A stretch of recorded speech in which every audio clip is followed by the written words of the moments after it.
Da-da-dee. Go live. Hello! Hello everyone, how are we all doing? And this is Shortcomings of the designs of early aircraft carriers. As Poetry 65, as proposed by Ian Carr, and my apologies for being quite so late. I was being charged the best part of £500 to be told that my car, which I had bought for £1,500, will require roughly £2,000 worth of repairs and should not have passed its MOT, which apparently it passed in September. So, that was a fun day. So, well, that car's hopefully going to be taken back by the dealer. I've called them and asked them if they'll give me my money back and take the car back. Well, I'll give you an update as to where that goes on. And tomorrow I'm going to be, of course, hiring a car because I have to take my family away. Because I'm off for a research trip and my family's also off for a bit of a trip for the next couple of days. And why am I telling you all this personal stuff before we begin? Because my level of sarcasm and my level of, how do I put this politely, bitterness and vehemence is going to be quite high. And one of the ships we're going to be looking at is the Burn. So I apologise now to everyone in France who thinks who is going to possibly take offence. The anguish and things aimed at Burn are not aimed at the ship, the crew. They are aimed at the people who designed it, and not France as a whole or the French people as a whole. They will just be me taking out my personal pain on people I already find annoying because of what they did to what could have been a very good ship. It could have at least been France's equivalent of Eagle, which would have been a very fine ship, because Eagle was actually a very fine carrier. Okay, when we're comparing it to some of the ones which are built in World War II, and there are some issues with it, trust me, it's not perfect. It's not 100%, it's not perfect, but it's fine. Anyway, so, hello everyone, hello Albert Zaski, hello Joe Adair, hello Peter Dawson, hello Michael Koch, hello Ian Carr, hello John Shea, hello HMS Verdun, hello Mark Harkness in Clarke County, not Nevada, Vancouver. Cool. There is going to be a lot of sarcasm tonight. I am fueled. Thank you. Hello RG, thank you for being here. DA Brock, hello. Hello Emilio Barra, hello. How you doing? Hello John Sykes, Robert Smith, how's it going? Hello Dan Freeman. Carl Gasberg, hello Jim B. Always nice to have you guys. I've been enjoying Jim B and Mark Harkness's comments. They've been leaving some very nice long comments on various videos and going back in time to some older ones which were obviously pre them finding the channel. And I've been enjoying the comments turning up on these older videos, which some of them I'd forgotten we'd even done those topics. And they're finding them and going, this, and they're going, probably need to redo that topic because I agree with everything I said, but I'd like to add a lot more. I expect next year I've loosely called it the year of design and technology. Otherwise known as DT 2023. For those of you who went to British schools in the last 20, 30 years, that will be very, very humorous. For everyone else, some of your school systems do have design and technology, some don't. And I had my fourth vaccine, so third booster actually, third vaccine, or fourth, third this week as well. So I've had a fun week. By the way, don't have the flu jab on top of having the COVID vaccine. It's really not a good experience.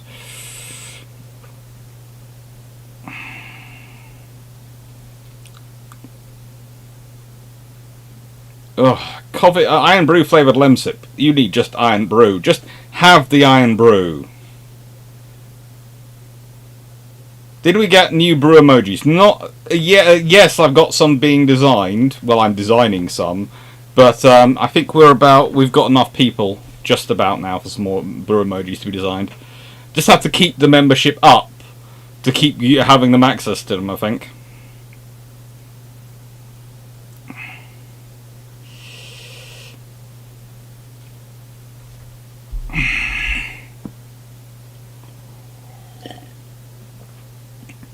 Your dad has borrowed all your rum. Colin Cameron, seriously.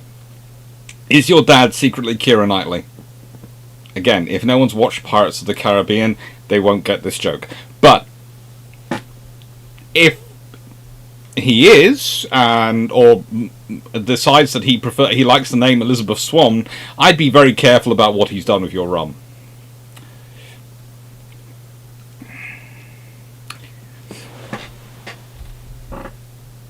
Car trouble. It was interesting.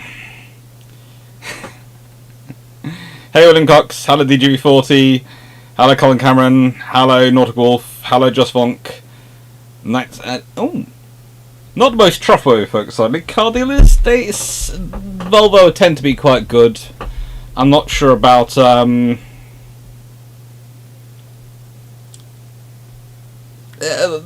life is fun. It's loud and usual, but also lots of background noise. I am not sure why. It could be that I finally got the sound going correctly.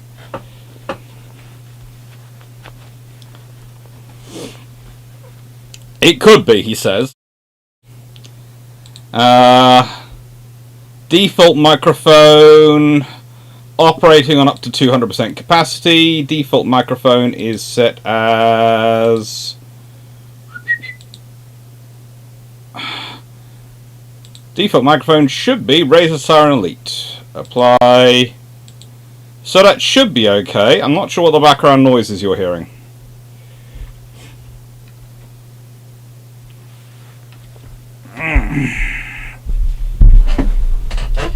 Let me just check. That's the volume, and that's that. So, is that better? Hopefully on the background noise that's better. Because I've turned the gain down a bit. The Royal Router. Oh, Dr. Clarke. Currently at the airport waiting for my flight to USN boot camp in Chicago. Good luck. Should be fun. John Smith. Apologise to French, you will. I'm apologising to the French people as a whole. Mainly on behalf of for them in actually being given the burn as the shit carrier to represent them.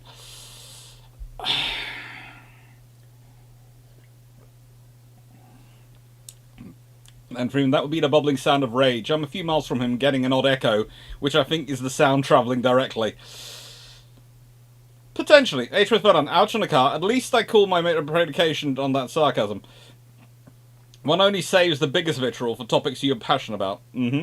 Also, if car scale scammers nearly killed a group of mums when the brakes failed on a car that I had recently purchased. It was fun watching Vossa and Trading Standards take the two carriages to court. I'm hoping it won't come to that, because I'm thinking, well, to be fair, this car apparently did pass its MOT in September, and not the end of at the beginning of September, and then was sold to the garage, not sold to the garage, sold to the trader who sold it on to me. So I'm hoping they just took the MOT at face value. So I'm hoping they're honest as that.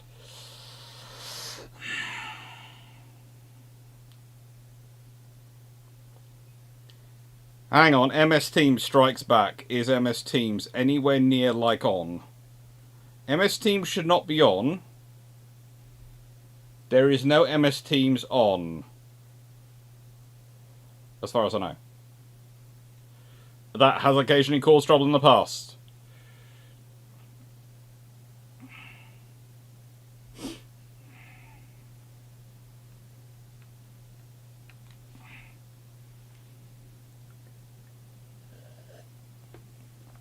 CDT? What's CDT? Craft design technology. Oh, good lord. Jim B, my daughter's had ResMap. Oh.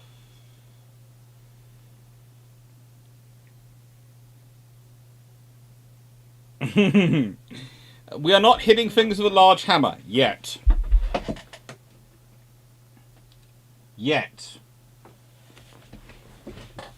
It could be it's picking up the fan noise from the computer.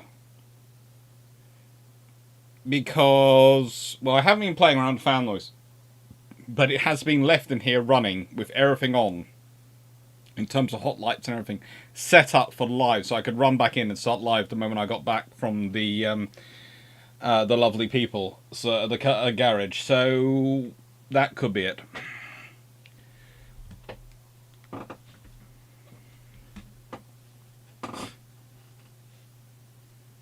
Volvos are good.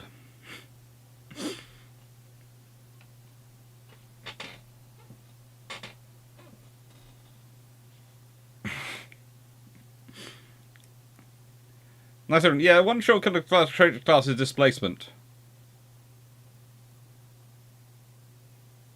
We'll get into we'll get into those. So I have a section here which this section I added in because I wanted to explain what shortcomings are and what the definition is before we get into them. And this section, which I'm going to read first, I added in because about the third time I was recording it and re-recording it because of me not liking the versions I recorded, I felt, well, I have to admit this. So I'm going to read this one out first. I have also, because I have done other videos on them, refrained from including the Kriegsmarine and Ranger Marina carrier designs, mainly because I don't want to repeat myself, and because it's bad enough with Iron Brew supplies running out on Tuesday without adding that to my blood pressure. And Iron Brew supplies ran out on Tuesday morning, early, and I only got Iron Brew when I came back from the garage because I found Iron Brew open.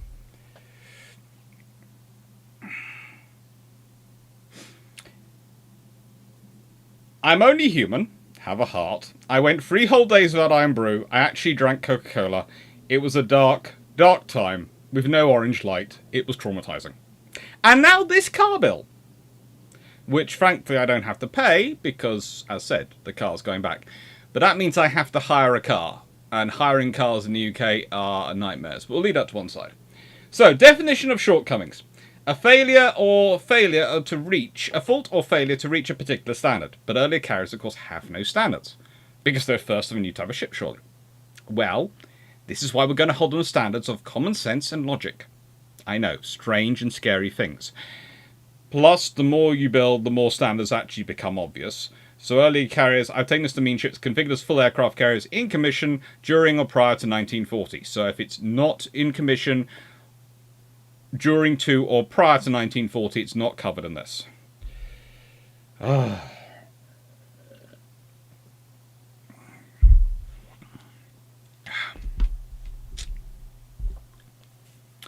was asking, yes, the background noise is gone. There was a constant hum noise. I think it was managing. The thing is, I can't hear the fans of my computer. But this thing, I swear, can hear the fans. So I think this microphone can hear the fans even when they're not there, as far as I can hear.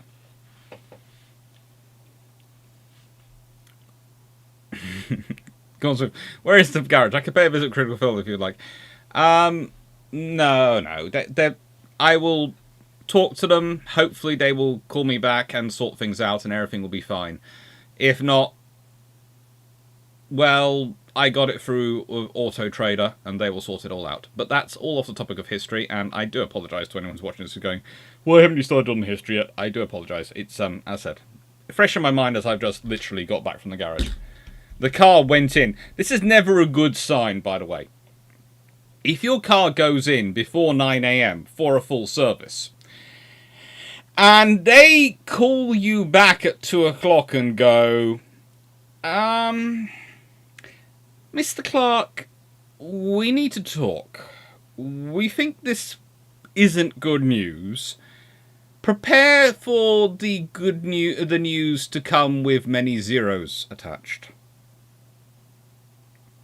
Shikakus aren't counted due to building at the time. Nope.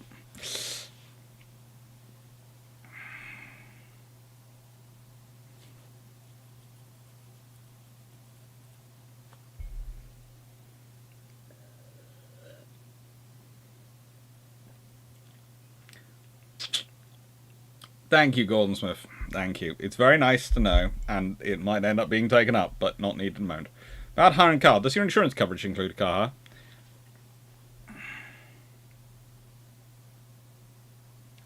I don't think they do. I honestly don't. I don't think they will do a hire car on my insurance, Michael Hooch. Thanks for the suggestion.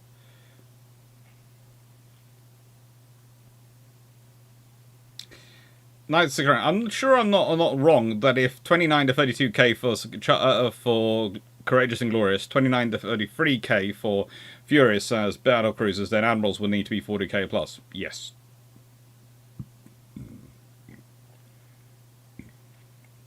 Jim B. Continuous aircraft engine development makes it more tricky to get things right. Yes and no. There are actually some good points. There are some points in that. It's like, well, how do I put this politely?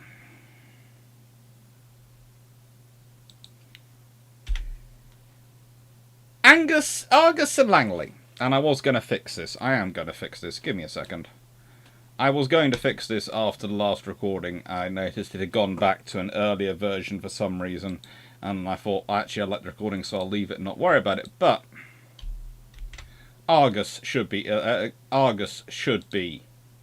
italicized.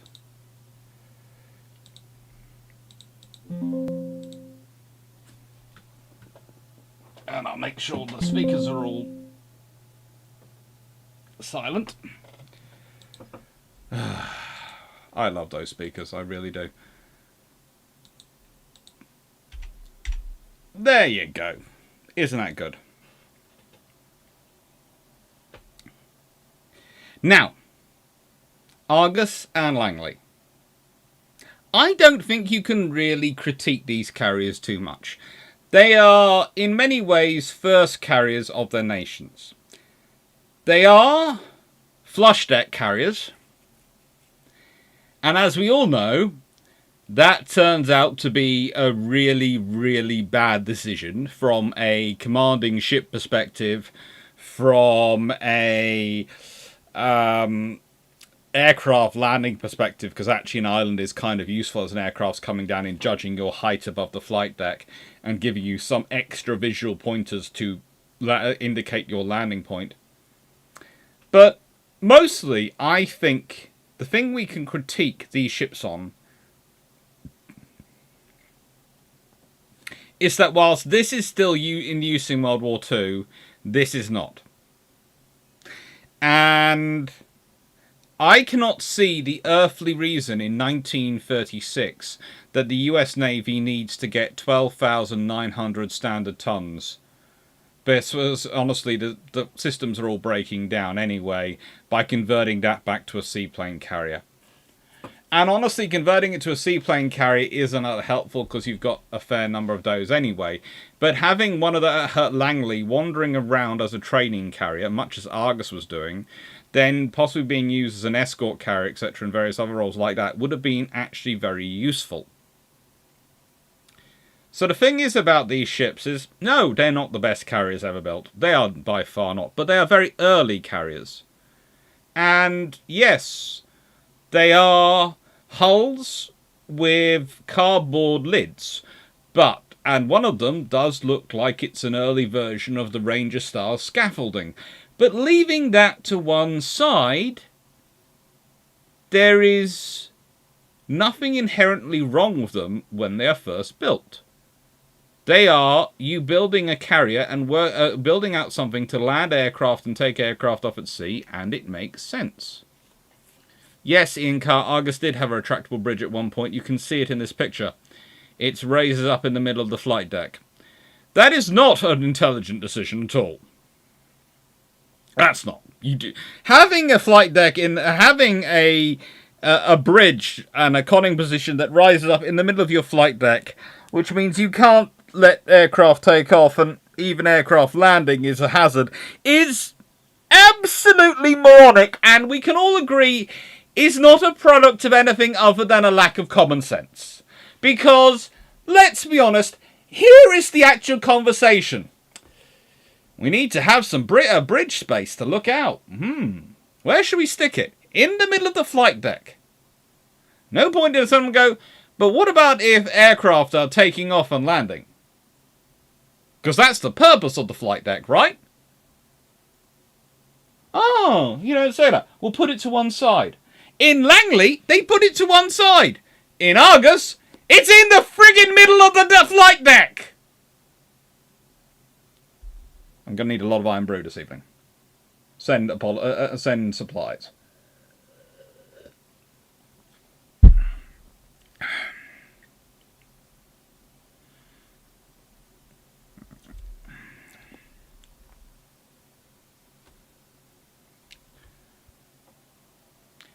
Mark Harkness. In a fair universe, the Iron would have got resistance as a battlecruiser rather than courageous, furious, courageous, and glorious.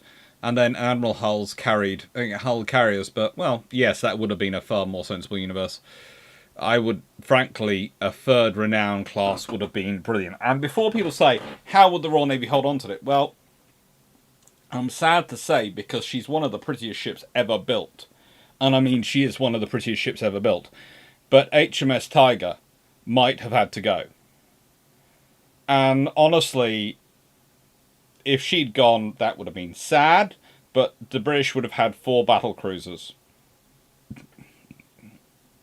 Now, the thing is, with the 4 battle cruisers, the 5 Queen Elizabeths, and the 5 Royal Sovereign, the 5 Revengers. So that's their core 15-inch gun ships. Build 2 35,000-ton, 33,000-ton Nelson Rodney. That's their 16 capital ships. Now, the interesting question is, do they therefore keep hold of King George V as long as they do as the gunnery testing ship? They might not, which means they might make Tiger the gunnery testing ship.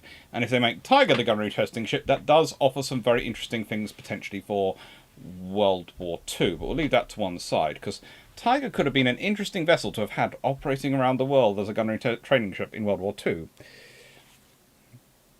King George V wasn't really suitable for any modifications. It wasn't King George V, was it? Or was it King George V?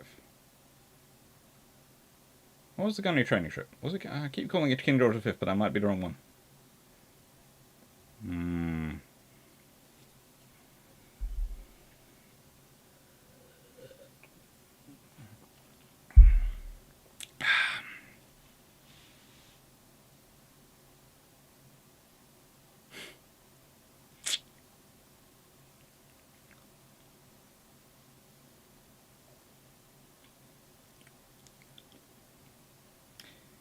Jimby, Argus, surely a catalogue full of shortcomings. Mainly, you know, if you're going to convert ships, honestly, the liner probably gave you slightly advantages in terms of hull and engines, but the collier probably gave you advantages in terms of depth of space, because the trouble is the engines in the collier are going to be concentrated because it's supposed to have a pretty much empty hull, whereas the engines in Langley, in Argus, are spread all over the place. So conversions are never good. It was Iron Duke, sorry, Iron Duke, not King George V.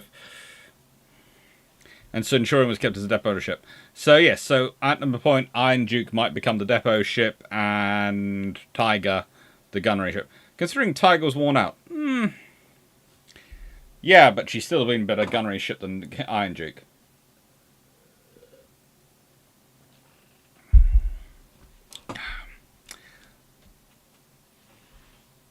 More like lack of knowledge of aircraft of carrier design. No, it's a carry from. There is lack of knowledge. It's going to sound strange. As said, there are things you can put down to lack of knowledge, but common sense and logic. Common sense. This is my flight deck. This is my runway. Do I build a hut in the middle of the runway? No. Do I put a bridge structure in the middle of the runway? No. Yes, I can raise it and lower it. So theoretically, it's fine. But why would I want that to be there in the first place? Because it's not going to be a practical position for me to use. It's just not. It's really not. Hosho and Hermes. Now, I love these ships. One is the first carrier ever to be designed, and one is the first carrier ever to be completed as such. So they're the first purpose-built carriers. These are them, and this is why I have these comparing to each other. First thing I would like to point out, on the host show, excuse me, excuse me, the funnels. Again, just a small point. I've got aircraft taking off and landing. Aircraft taking off and landing need to see. In which case, I do not want funnel smoke blowing in their eyes. So why am I building funnels so tiny? And these are pre-Washington Treaty. These are sort of being constructed. So why, in the name of all things holy, am I building something so with tunnels so small? Now, admittedly, we could all go onto the gunnery firing platform on the top of Hermes and have a long discussion about exactly what someone was thinking when they had that bright idea. And we can all debate the various things they were thinking. My suggestion, as a rule, is they thought that if they were high enough, they could do the spotting without having actual spotters, so their aircraft would be freed from that role. The other good suggestions I've heard is that someone thought that they were going to be able to do a skyhook system to refuel the aircraft in midair by them just trailing along behind. Other suggestions were that someone had the bright idea that perhaps thanks to wing walking they could change pilots in midair as well using that system. All interesting ideas, none of them of course actually true. These ships are good ships, but they are... And in answer to the question of why would Tiger be a better gunnery ship than Iron Duke, it's because of the space in the hull. You can do more modifications more easily on a battlecruiser than you can on a battleship.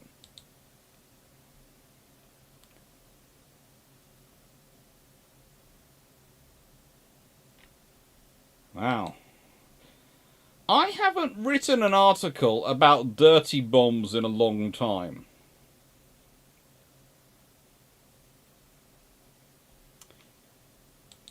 Really haven't written an article about dirty bombs in a long, long time. And I'm currently getting a lot of messages on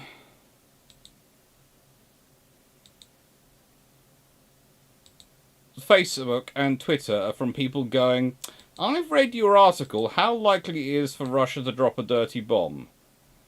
Well, I would say, in the nicest way on this one, on this response to this, so I just don't have to stop responding to these actual, probably not real people. The odds are very unlikely.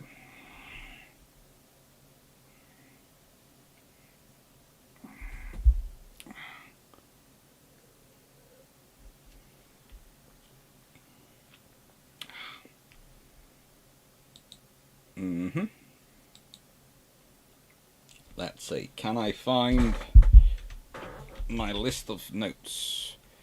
Aircraft.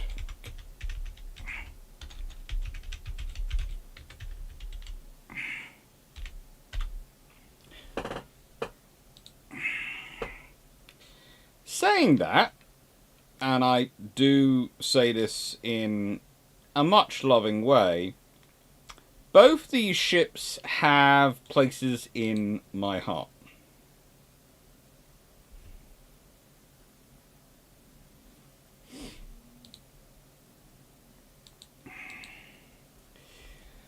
Why does Hosho have a place in my heart? Well, because at 7,590 tons standard and the ability to carry 15 aircraft with 30,000 shaft horsepower and a top speed of 25 knots, I just find her cute. Now, of course, the funnels could be swiveled on her. Please note, Hosho was able to swivel her funnels out. Which, again, seems to me as a case of going, well, here is the point, and this is a point I often make when looking at ship design, and which is why next year is going to be the year of design and technology. Here is a clue for engineers if ever they're designing something. If ever the solution sounds like you're doing a load of extra engineering for no particular reason, then probably the reason you're doing that solution is stupid in the first place. So, they have problem. Smoke will blow in the eyes of the air of the planes when they're trying to land and take off. Solution. Have it so that the funnels will fold outwards. Now let's be honest. Which is going to be a more complicated and weighty machinery proposition, an engineering proposition for a ship? Building it so that your funnels will fold to one side and still keep sending the smoke off that way, smoke out of their ends, or building your funnels taller so the smoke just goes up the whole time? Anyone want to guess which one's the more sensible solution and the simpler one?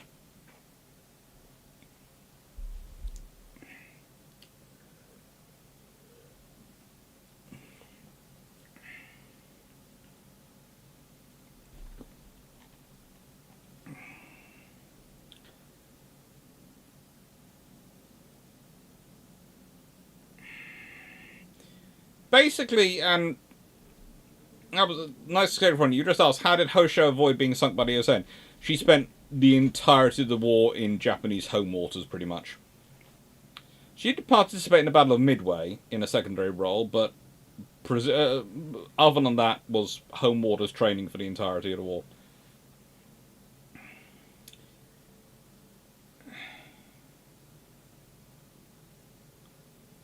Sujin 90, would it make sense to use a liner as a base for a carrier? Well, as Awasaski says, was it Awasaski? Or who else was it? As Joss Fong says, conversion is a good idea to find out what you actually need. Carrier is fine, and a liner's fine. I'd prefer myself not to, but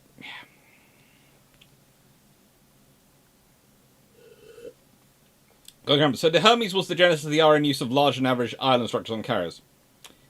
The Hermes was to an extent that, but the Hermes was also to an extent the RN building a carrier which was built up from the ground up with the two ideas in mind. One of which was its role in wartime. It was a cruiser carrier from the beginning. This is one of the interesting things about Hermes. Not just is she not, and she's laid down in January 1918, launched in September 1919 and commissioned in February 1924. Her service includes training ship, as said, aircraft carrier. Her Latin motto was Arturia Petra, I seek higher things, and of course she sunk in 1942. She displaced 11,020 tons in standard, so she was displaced a considerable more than Hosho. Carried 20 aircraft, top speed of 25 knots, 40,000 shaft horsepower from 6 water tube boilers, 2 shafts and 2 geared steam turbine sets, and capable of 5,600 nautical miles at 10 knots. She was also armed with 6 single 5.5-inch guns, similar to Hood, and 3 single 4-inch AA guns. What can I say about her? Well, I will say one other interesting thing about her is that she was a ship which was designed with many different things in mind, but she's based on a cruiser type hull. And she is very much the forerunner of a cruiser carrier. She's supposed to be supporting cruisers in their operations around the world.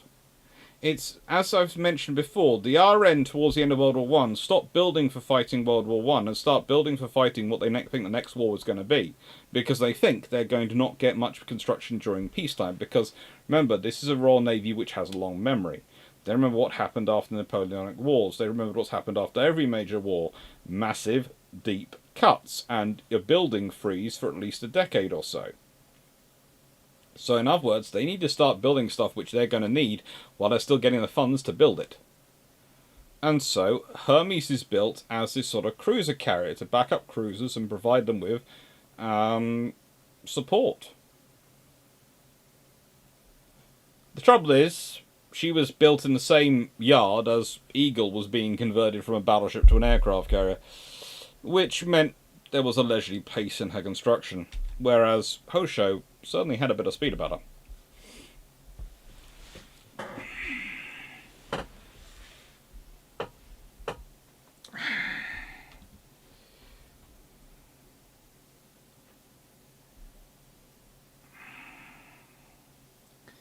Wintercock's takeoff runs on early planes were pretty short, weren't they? Easy to launch into wind. Recovery must have been rough as the planes were so light. A gust could lift one up over a side. That is true. So, we'll get into this. You might have noticed so far in some of the pictures, quite a lot of the ships have bows sort of point down or rounded down or something like that. And this is because they're working on the airflow, because again, most of the aircraft are getting off thanks to the prospects of air. There aren't catapults, and the arrestor wires at this point are not... Hang on, let me remember that. Latitude or longitude? Hang on. It's longitude or latitude? Is that latitude or that longitude? Okay, most of the arrestor wires at this point are placed lengthwise on the deck, and they're there to stop aircraft drifting off and falling into the sea when they land. So they're there to stop them being taken off by wind, not to act as brakes for them. That's a later development of arrestor cables. And at this point, the only catapults you'll find are the catapults which are fitted to ships. Accelerators, which is what they're called when they're fitted to an aircraft carrier in this period, are not yet in existence. So, Eagle and Furious. Well, Eagle I have complaints over, but none are as big as I have over Furious. Furious, how do I put this politely? Furious is 19,826 tons in normal or standard configuration, roughly. 23,357 tons in deep load.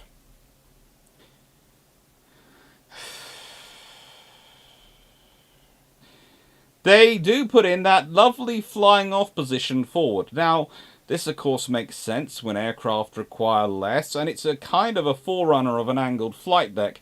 The idea that you can take off from below and you can be landing at the top at the same time. It's a great idea. Apart from two things, and again it comes down to logic. And the logic is this. This works as an idea if you presume aircraft are going to be staying the same. But so far, everyone's experience of aircraft has been they grow. In size, in scope, in capability.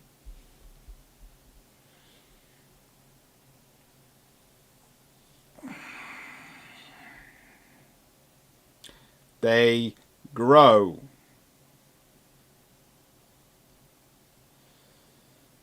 So, if you are going to future-proof your ship, you need to think through things like lifts and takeoffs and landings. Also, I would say if you're going to run a takeoff position, and especially on aircraft which are depending upon wind flow to take off, putting guns either side of that takeoff position is a good way of getting people killed. It really is.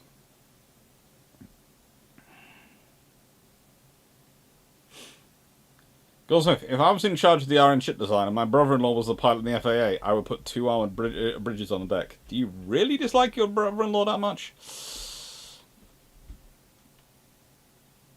And it won't be just him you'll take out. It'll be a lot of people just to take out him. Surely it's just easier to whack him around the head of a golf club. Not that I'm suggesting such things and encouraging violence in any way, shape or form.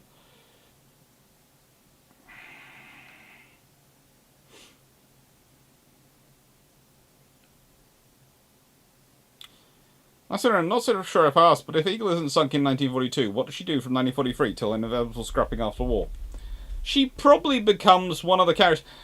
It's going to sound strange, but if you consider the role that Unicorn ends up playing as being the flagship and command carrier for the escort carrier strike groups, well, Eagle could take on that role. And that would free up Unicorn to go to the Far East or do other operations and support things where you need something which is far better than that is sort of the newer, bigger vessel. And that's the point. She'd be looking in sort of second line and supporting roles.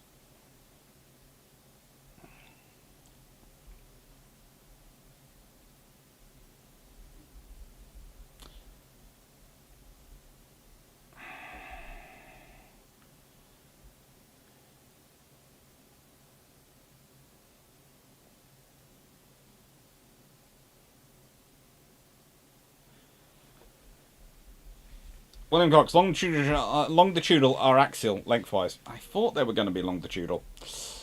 But my brain was going, you've had a weird day, you might get us wrong. Jim B, trying to imagine the shape of biplane after being launched by modern catapult. It would not be in existence. Maybe a modern email might actually do it, because it could actually go down low enough.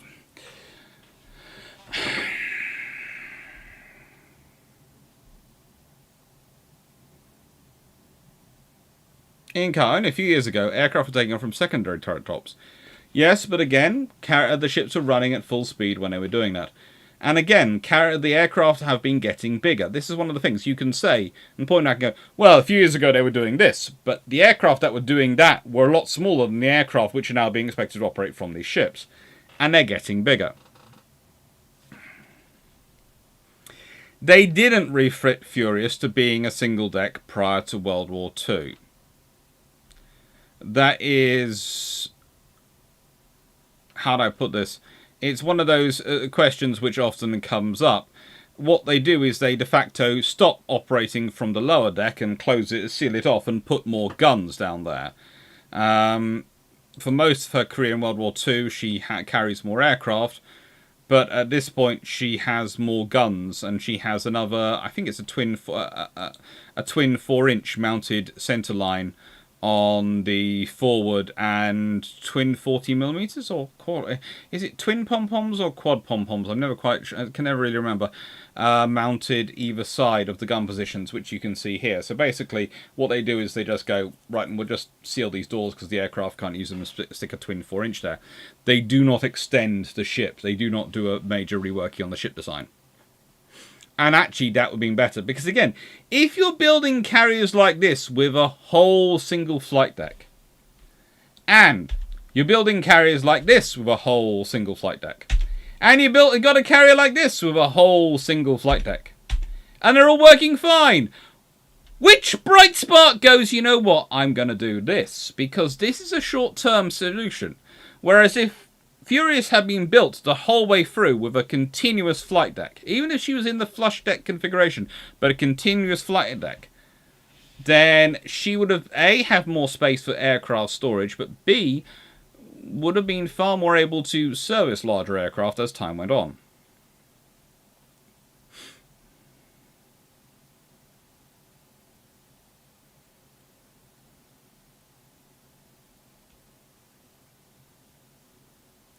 Michael Cooch, HMS Ark Royal in 1919 is not an aircraft carrier, she's a seaplane carrier.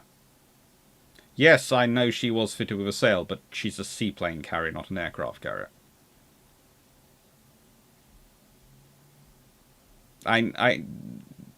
That's the reason she's not in here.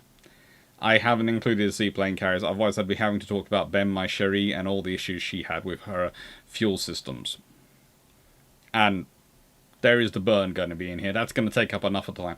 If I had Ben My Cherie as well in here, I would, honestly, those ships would take up 90% of the 3 hours.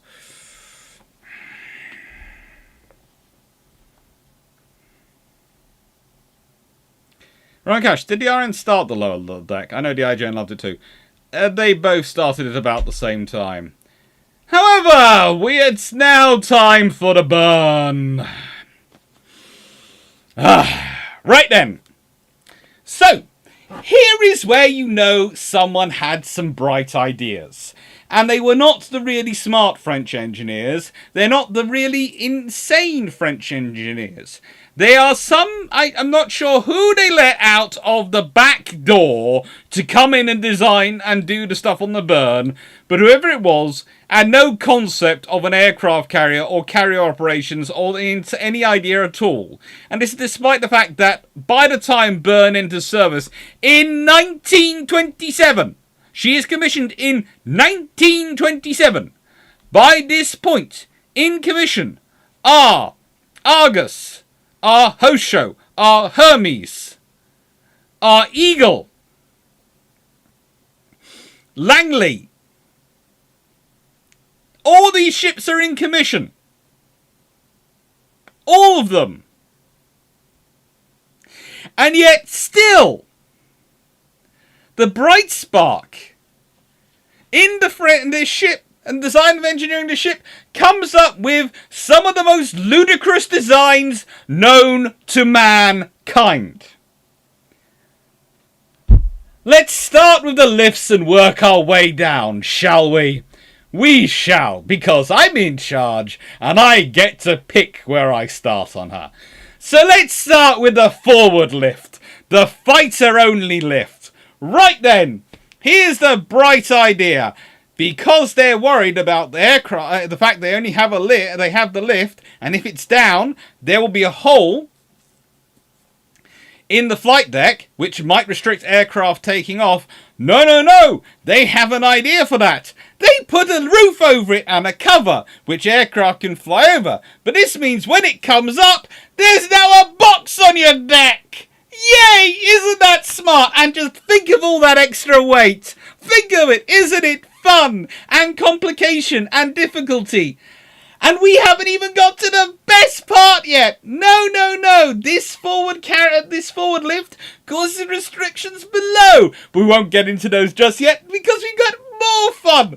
We then have the middle lift. That comes with a cycle time of roughly 3 minutes. Whoopee! It comes with doors which flap over it again because they're worried about aircraft falling down that hole when the lift's down.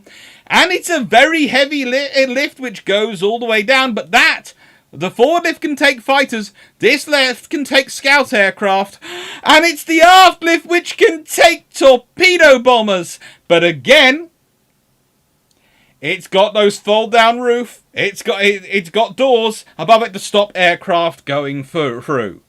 Yes, this is a carrier which is being designed to primarily operate in the Mediterranean and the Far East, and yet they're designing it with doors over the lifts, which is something the British, who also have internal lifts, who also have centerline lifts, which I know if my good friend Engaging Strategy is watching this, he will be currently upset about in centerline lifts, but it happens.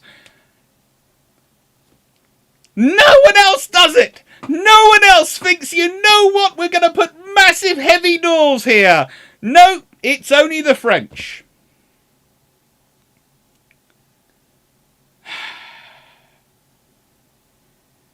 Okay. And I haven't even got the best part of these lifts yet. Nope. There is so much to cover on these lifts. I mean, I could write a very, very long lecture on exactly everything wrong with this lift design. And the fact that you could tell there was stuff wrong with the lift design because literally no one else has gone down this route.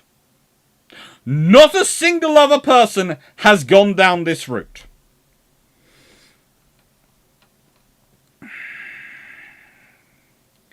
So, the flight deck overall is 180 meters long. And it's 27 meters wide. So that's actually a good, useful flight deck. And it was comprised of African teak and steel. So it had plates, two overlapping 12mm plates, covered by between 50 and 70mm of African teak.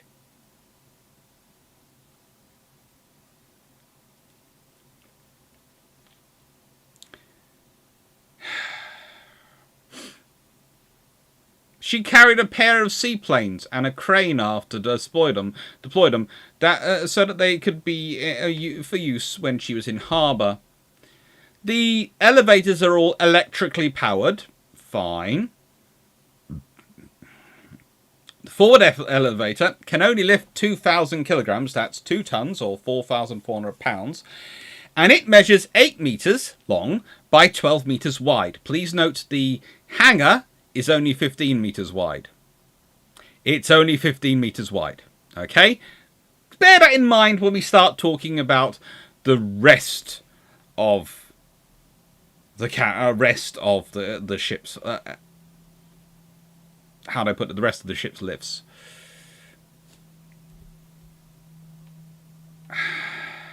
Byrne was, of course, built on a battleship hull, and if you look very closely at this image, you can see the design of her as a Normandy-class battleship. I did include that in this image, and that is the image up on the Patreon suggestions this week. Leslie Mitchell turning down sound. Probably sensible.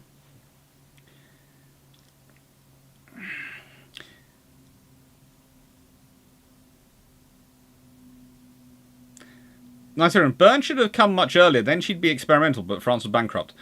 In the nicest way, no one is that bankrupt that they have to build this strip. And let's be honest, this adds extra expense, because let me explain about these lifts. So you have one lift at the front, which is one design, right?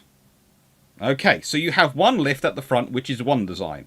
It can do 2,000 kilograms. Then you have a second lift, and this is a 2-story configuration, as said. So aircraft could be flown off while it was in lower position. The center elevator is used for reconnaissance aircraft with their wings deployed. So it was 10 meters long by 15 meters in width. Yeah, which is the full length of the width of the hangar. And it could handle 5 tons or 5,000 kilograms or 11,000 pounds. But it took 3 minutes to complete its cycle. I haven't got to the best bit yet. So they've designed 2 types of lift already. Just wait for it. And then the third lift, the aft lift, is 15 meters by 15 meters. And that's designed for torpedo bombers. But it can also take only up to 5 tons. So the same as the apparently the reconnaissance lift can. And it takes 5 minutes to cycle. Can we please explain which accounting efficiency engineer said, you know what, I will let you get past with designing 3 different lift systems for the same carrier? 3 different lift systems.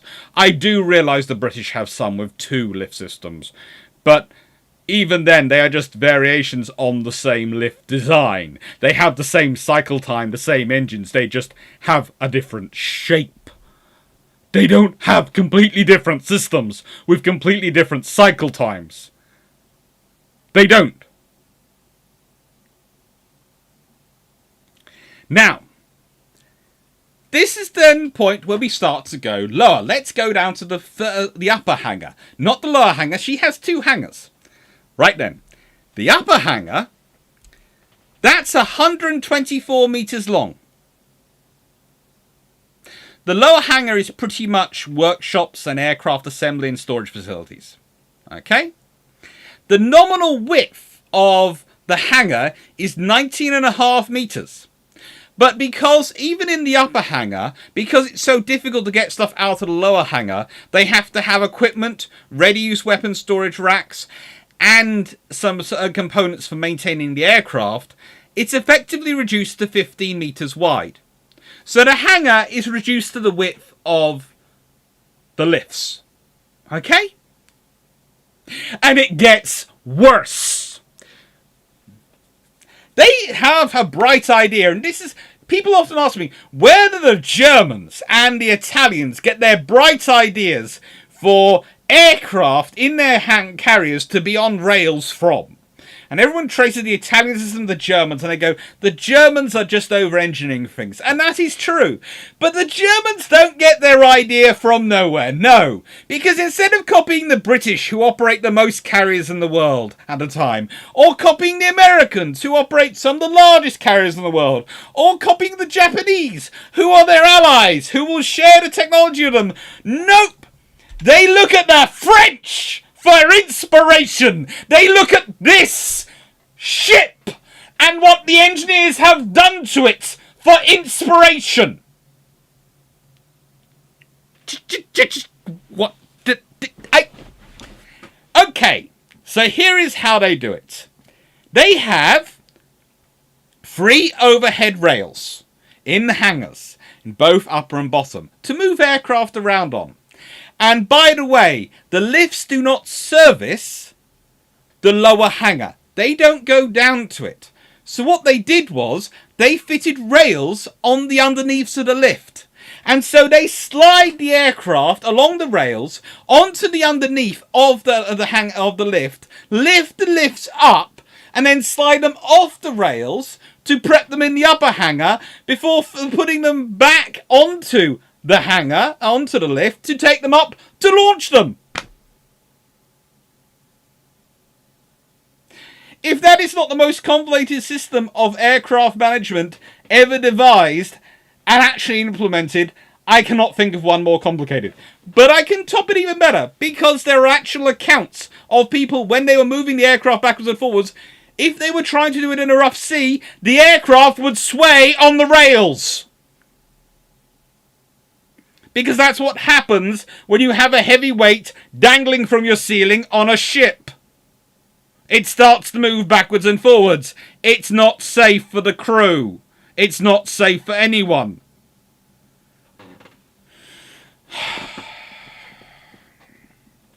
I know. Sorry, it's a little bit overpassionate. She also had both the upper and lower hangar divided in 4 sections by asbestos fire curtains.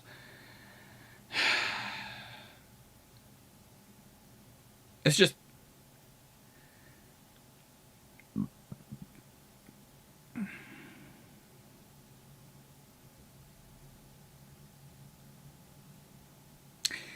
It's just absurd.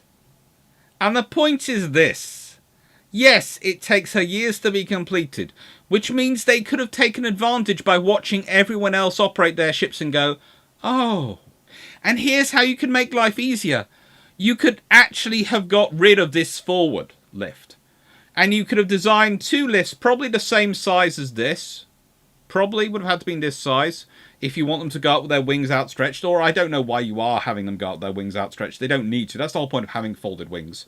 If you design aircraft that can be loaded up and stored up with their wings folded, and then you can fold their wings out, and you can when you're above deck, that doesn't matter. But if you want them to, if you really want them to be folded above deck, you either pick this design or this design, and you put in 2 of them. Okay, and you have them go the whole way up and down, and you get rid of the rails, and you're going to find your suddenly ship becomes so much more efficient and so much more capable. Because if you have 2 hangars, and you're able to go up the whole way down and to both with the lifts, and you don't have to have these massively heavy doors, or if you really want them, you can keep them. But honestly, they're not really serving any purpose. You know, this ship has so much opportunity. Yes, it's designed on one of the strangest battleship designs ever known to mankind. It was going to have 12 whatever guns is a Normandy class battleship. I forget what their main guns were planned to be. 13.4 inch ones.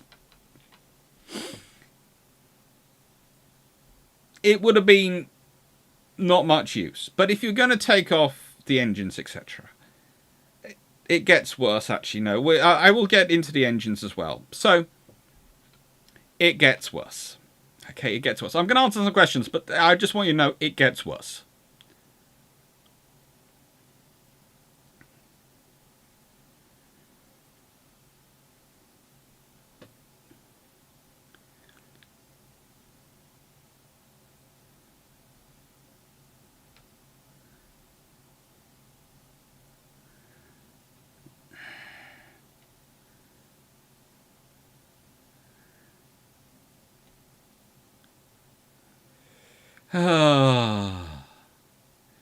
It's just, no, I'm making sure I haven't missed any questions.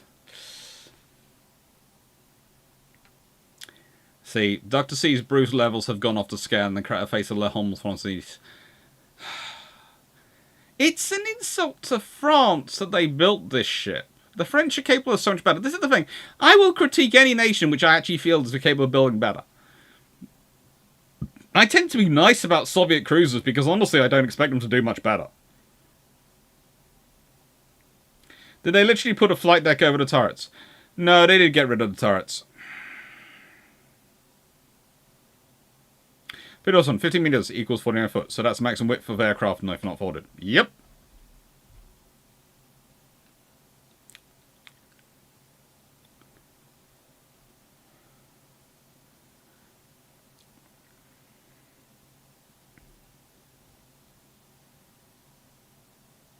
Senator, don't forget the replacement lift designs never got built in the ship. No, don't get me started on those.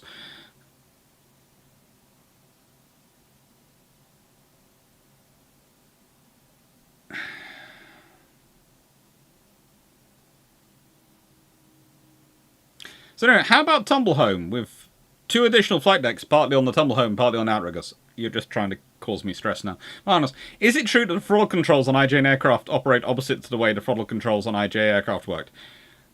Not in all of them, but there are certain types where it would seem to be, from memory. We'll get on to Courageous, Glorious, and all the others. Quizmaster China, I swear in written record that word is shit, and that word is shit.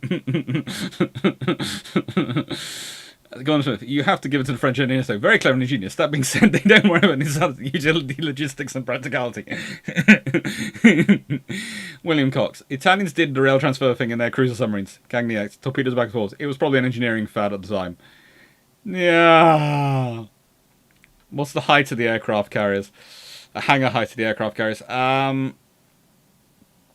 Oh, let me remember what the hangar height was.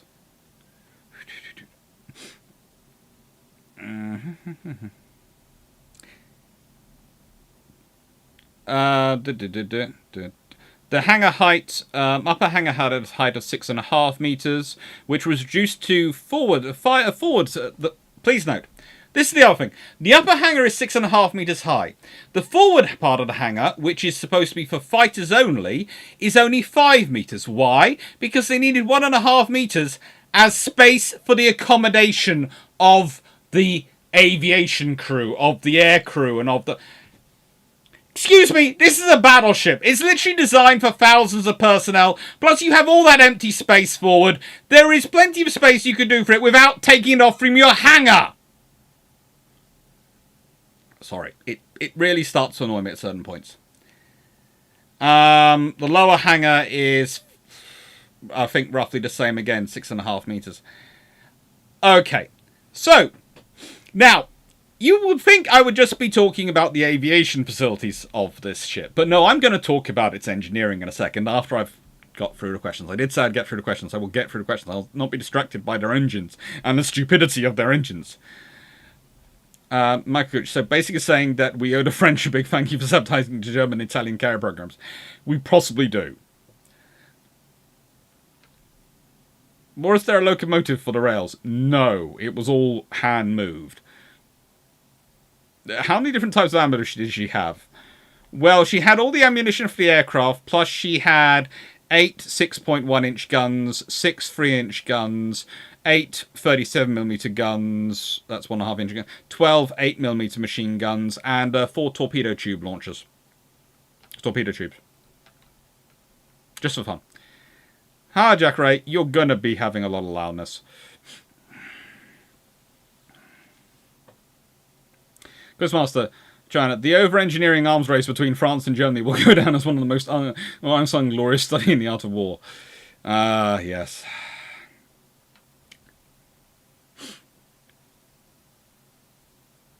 What were the planes used on the burn? Oh, that's been... I've done something about the French naval aviation and their aircraft. I'm not getting into that again. My blood pressure will not deal with it. So, engines. Engines. Engines. Engines. So, here is the thing. Burn, as originally was going to be built, their plan was to fit it with 2 sets of Parsons geared steam turbines. Now, these turbines, which each run a pair of shafts, So the 2 turbine sets, and they would each run a pair of shafts. And that would give her a very good top speed and would have been a very useful ship. However, some bright spark decided, but that might affect her long-range cruising speed, and also we have all these triple expansion engines. So, guess what some bright spark did? She ends up with one set for the inner shafts get put on the same steam turbine set, Parsons steam turbine set. The outer shafts each get their own vertical triple expansion engine. So that will allow for their cruising range. And this does give her a good cruising range, I have to admit that. This does on her 40,000 PS, because, again, it's a French system, so their version of horsepower has to be slightly different, and they have to call it PS. Tends to be replaced by kilowatts these days. So on her 29,000 kilowatts, 12 Norman boilers, she managed to drive 4 shafts. For a top speed, and I give you this, thanks to having triple expansion engines fitted to replace her second steam turbine set, she gets a top speed, a whopping top speed of 21.5 knots! Aren't you happy? For a ship which is going to require airflow over the deck to launch aircraft, 21.5 knots. Yes, she's going to spend a lot of time operating the Mediterranean, and which is not known for being the windiest sea in the world. 21.5 knots. Oh, great. But she can do 6,500 nautical miles at 10 knots, and surely that makes it all worth it, doesn't it? Doesn't 6,500 nautical miles at 10 knots make it all worth it? If it doesn't, then someone's seriously been sold a crock of... And the fact that this means she has to carry stores and parts of both vertical triple expansion engines and steam turbine sets. As well as, well, her 5 different weapon systems for herself, plus all the weapon systems for the aircraft. Yeah. Okay. So, I would like to point out some very serious things. She survives World War II mostly because she gets put into secondary roles quite quickly as an escort carrier when she's used, and she's then used as an aircraft, well, as literally a transport carrier. She is reconstructed in 34 to 35. This was due to the jamming of the centre elevator's clamshell doors and the poor states of her boilers. Basically, these clamshell doors on the centre and the aft elevator had a habit of going wrong, which might explain why no other navy in the history of the universe has ever considered fitting their elevators with clamshell doors. I mean, not a single navy. You can try and think of one. Please do, but not a single one has gone, you know what, we really should try the clamshell doors, because those French with the burn were onto something. No. No.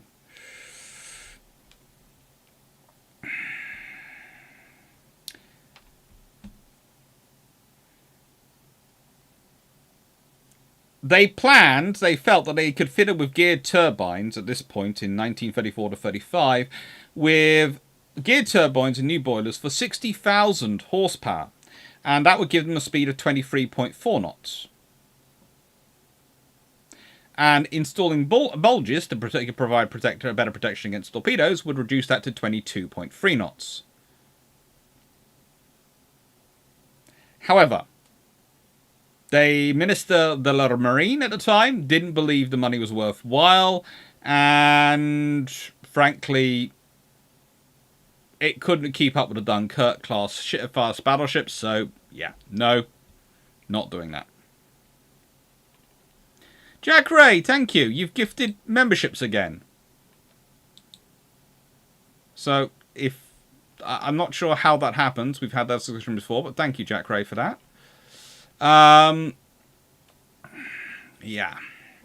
So that's the burn. And I feel, frankly, every time I read about the burn, I feel more and more insulted on her behalf about what those engineers did to her. Because she could have been so good. Let's be honest. This is a ship which could have easily been the equivalent of the Eagle, and consider all that she did during World War II. She was a very useful carrier in the first part of World War II, and would have been useful in secondary roles throughout World War II because of her space and her design. And the burn really could have been her equivalent with not much more effort. In fact, actually, how do I put it? Probably the same amount of effort, just applied more sensibly. Instead of developing 3 different types of lifts and clamshell doors and all the other stuff, if they just left turbines in for all 4 shafts, if they'd just gone with, right then, we will put in the people in the same space, we'll have the same length hangar height the whole way along, we'd actually built it properly, we've got that hangar, we've gone with a conventional lift system, which go 2 lifts, which go down to the bottom hangar, as well as up to the top, and just left it down like that, well, the world would have been a lot sensibler. And look, they could even, if they'd really wanted to, that's the thing, if they really insisted on having a double lift, here's what they could have done. They could have taken one of these designs, made it a double lift, so it could go up and down, and then it could service both hangars at a time. There are navies who tried that. And so you could stick aircraft on both. You could have aircraft from the upper hangar going up to the flight deck, and aircraft from the lower deck coming up, all without the rail system. All without the rail system. No one needed the rail system. They needed some cranes inside, but no one needed the rail system.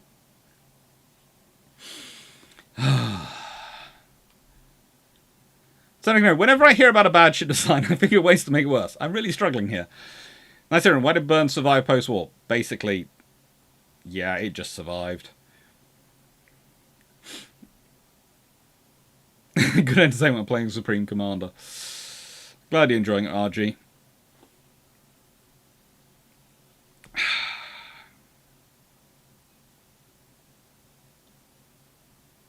That's what, given all the design errors, were the design company's accounts checked for NG's things like tea, sauerkraut, or pizza? I have no idea, but I would have been checking them. Colin Garron, Doc, do you remember? You have to remember, the designers were told all the flight stuff had to be in the hangar, so of course that's where they stuck the pilots.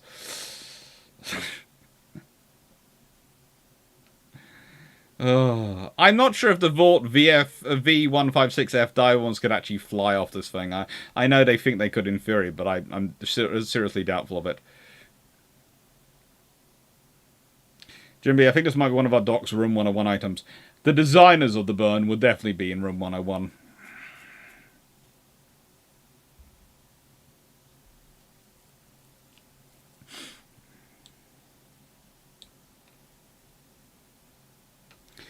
All I can do is ask, nice hearing, but Clarke hasn't even got to Burn's entry, so let alone coming to consider her World War II career.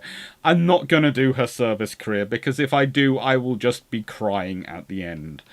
You seriously, it's how not to use a carrier. It's basically a list of things you don't do with a carrier. Actually, I have to say, I am surprised every time someone says, I have to fit out Albonia with the worst fleet possible in the interwar years, and people don't pick the Burn as the aircraft carrier for them, and I'm sort of going, why not? It's worse. I'm not... this is something I'm going to say. The Graf Zeppelin might have actually been better. No, it wouldn't have been. There's no way. The Graf Zeppelin is a measurement by which all terrible aircraft carriers could be measured if it actually been constructed. But there is the theoretical possibility that if someone had hit the Graf Zeppelin's designer on the head hard, and they had had a sudden fit of going, oh, we now need to talk to the Japanese because we have no one else to design this carrier, it could have been saved and could have been better.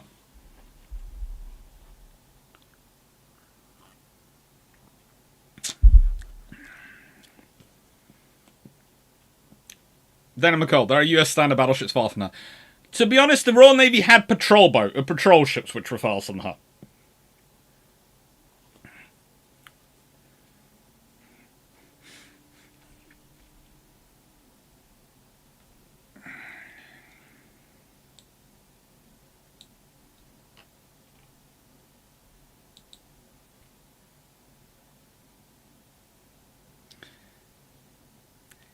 Philosophokia. I think the Philosophokia? Not sure. Feels like the ship was designed by a commission of commissions that communicated to each other using notes written by chimpanzees. Yeah. Jimby, is this the Mersey Cruiser style aircraft carrier? Puts off the locals but not for actual fighting. Potentially. Hello, JPD-19. Marga, oh, they were definitely on something when they made it. Yeah, something. Something was going on. Not a wolf. The more I learn about it, the more I scratch my head. Yeah. Darashowski, it had to be French communist that sabotaged the burn. I don't... No, I see, the thing is, I don't think any ship can be sabotaged truly more than an earnest ship. And I have to admit, there's another reason I have put this design where I have on this ship. Because if you go to this particular picture of the burn on Wikipedia... and you look at the aft, where I have tastefully covered up with the line drawing of her as a battleship, I think, honestly, someone was leaving a message. I think someone honestly tried it, and I think some crew put a message of how they think about it or felt about their ship on there. They drew, graphically, what they felt of their ship on there.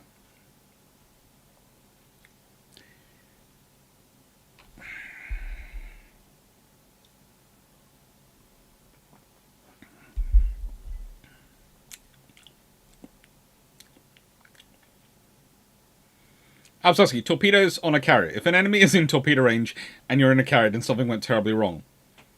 True. Very true.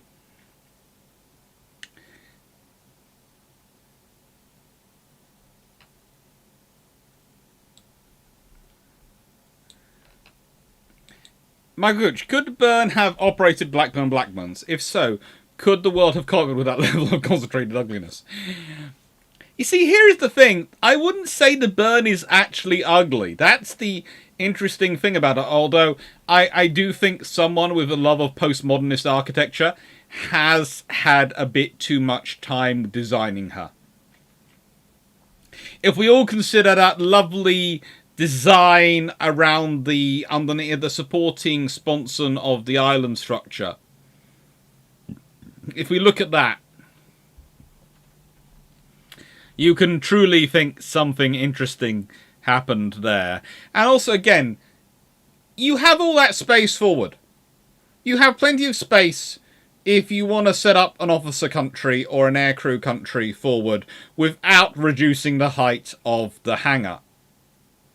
So, by 1.5 meters. I'm not quite sure.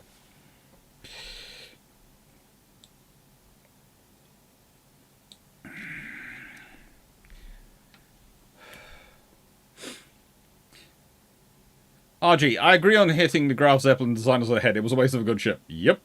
Nice, Aaron. I believe you missed if the burn was experimental on Russian infantry, it wouldn't that benefit the French in the long term? No, I didn't miss it. There is just very few things to think about that it could benefit it. Yes, theoretically it means they could replace it at any time, but for them that to actually be beneficial, they'd have had to replace it.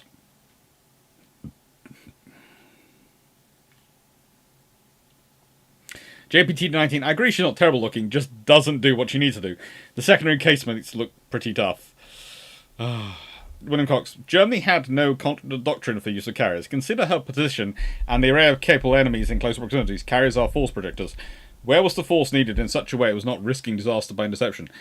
Oh, well, yes, but in nicest way, as I've discussed before, if I was designing the German Navy, I would completely ignore capital ships and carriers. I would have literally been building something in around about the 20,000 ton range as a sort of heavy cruiser armed with 18-inch guns and torpedoes and various things to go around the world. But, and I've discussed that, and maybe I'd have a carrier to ensure they could get out to the open ocean. So basically, I'd have a force which could escort my surface raiders through the difficult parts of the world to get them out. But the German Navy is never built in any way, shape or form as a sensible fashion, and it's nowhere near capable.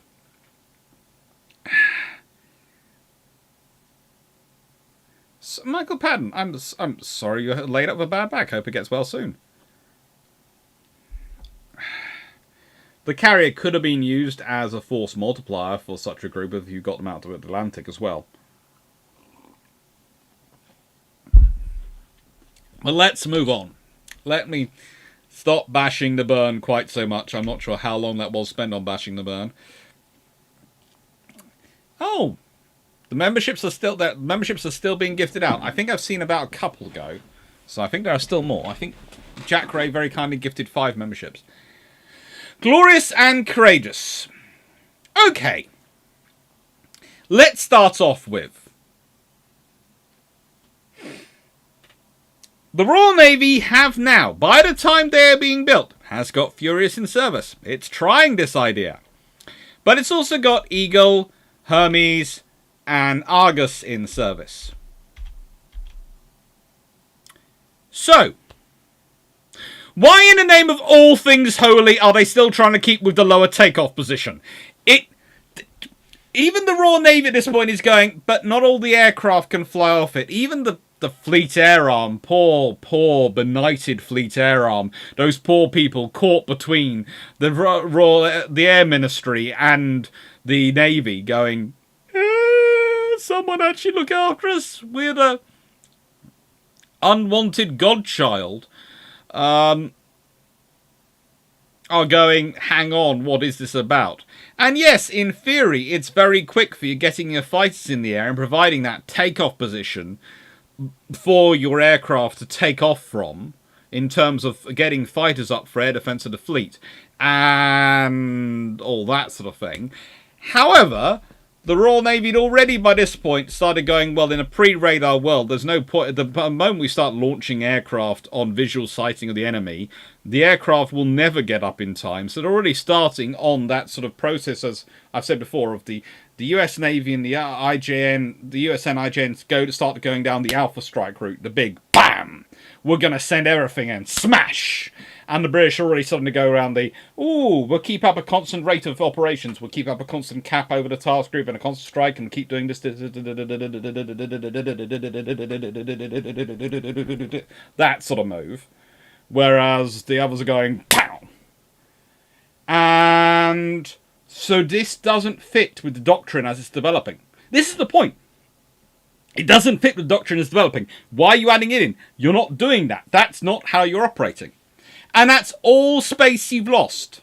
That is space you've lost in terms of your flight deck length. It's space you've lost in terms of hangar space. It's space you've lost in terms of maintenance of aircraft space. It's space you've lost in terms of capacity. You've lost it.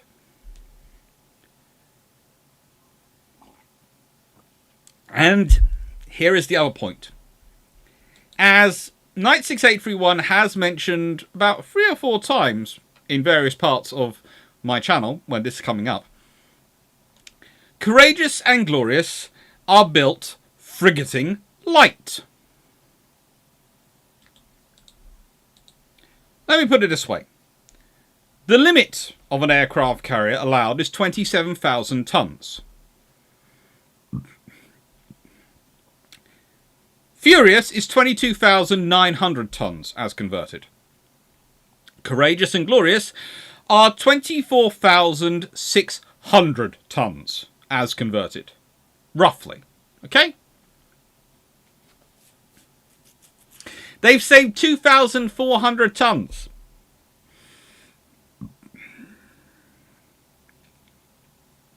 Was it really worth it? Was it really worth it?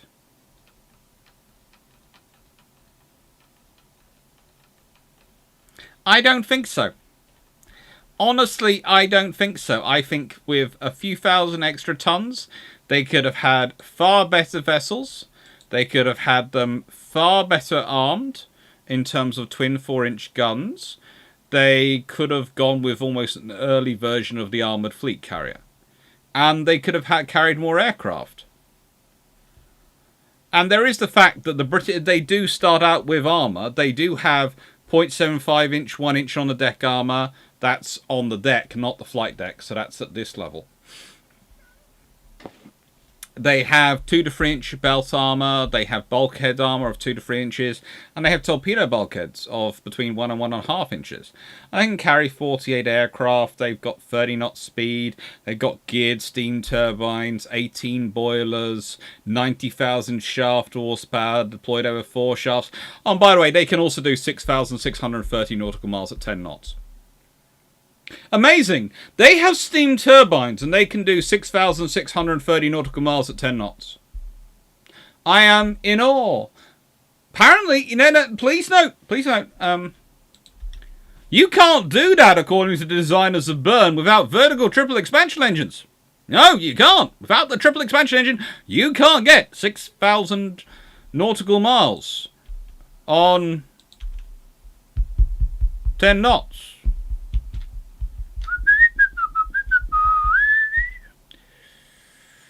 In-car, how similar were Courageous and Glorious to Furious internally? All 3 of them had flight decks.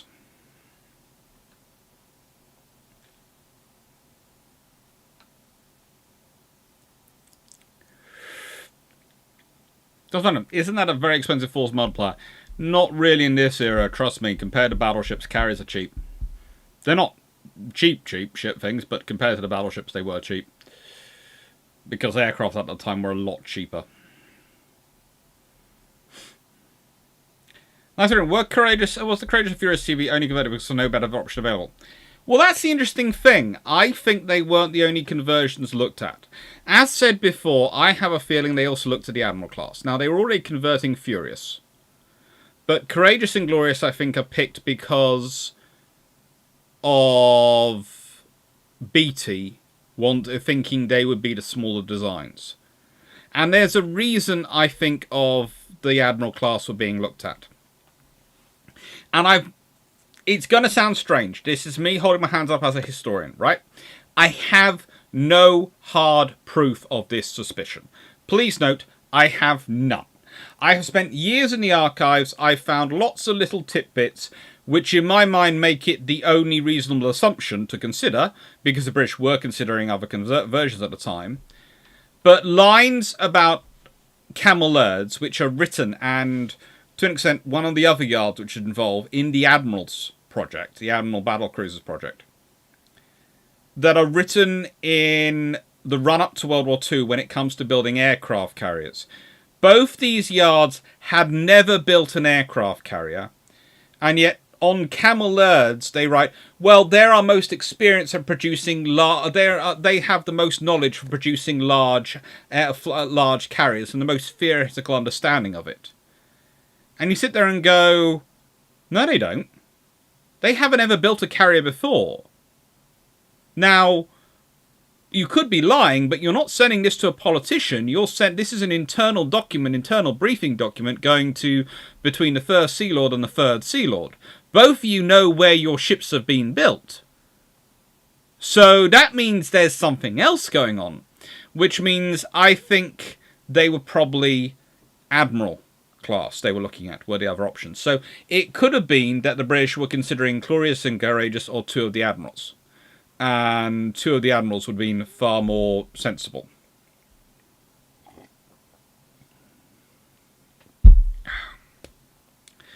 Membership, I find it fun. I have to say, one of the things I have noticed with memberships, and don't take this as gospel, but I noticed 2 things really boost my circulation with YouTube whenever it's done and get more people seeing my videos.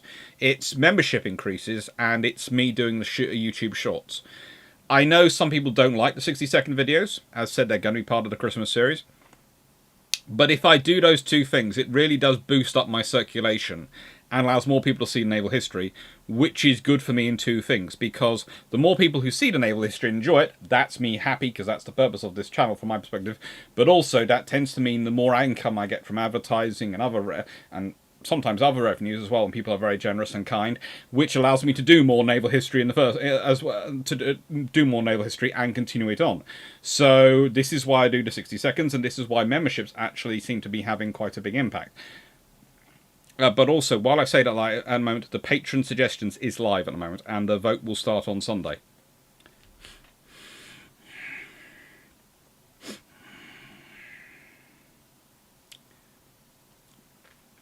Basically, I'm fairly sure it's Admiral Beatty who makes the decision on these ships. There are other issues with them, but the major one is that it's the positioning of guns either side of taking off platform, which is just going to ruin air. It's you're going to all the effort to create the round down, and then you've got all that structure that's actually going to create bad air for your taking off aircraft, even once you have accelerators fitted. And this is a far later picture than this one is. As you can see, this one has the accelerators fitted. This one is pre the accelerators being fitted. And this is Glorious, this is Courageous. So this is after she's been upgraded and before she's had the upgrades. They are very useful ships, though, and their loss early in World War II was a major hamper on the British. It's one of the things, again, if you hadn't lost Glorious and Courageous, if we think about it, you'd have had another carrier around Atlantic and another carrier around in Mediterranean. Okay? What does this mean? Well, this means 3 carriers probably doing the job of with Eagle and Glorious would probably have been in the Mediterranean, possibly joined by, well, more than likely joined by Illustrious, or Illustrious would have joined Ark Royal, so there have been 2 carriers in Force H. Either way, that could well have changed Taranto to have had more carriers involved and more carriers carrying out the strike, which would have had consequential impacts on the Italians there. You'd have more than likely had Courageous sitting with the Atlantic Fleet, which would mean she and Victorious would probably both been around when Bismarck got out. In which case, there would have been, both groups would have probably had a carrier. The question is,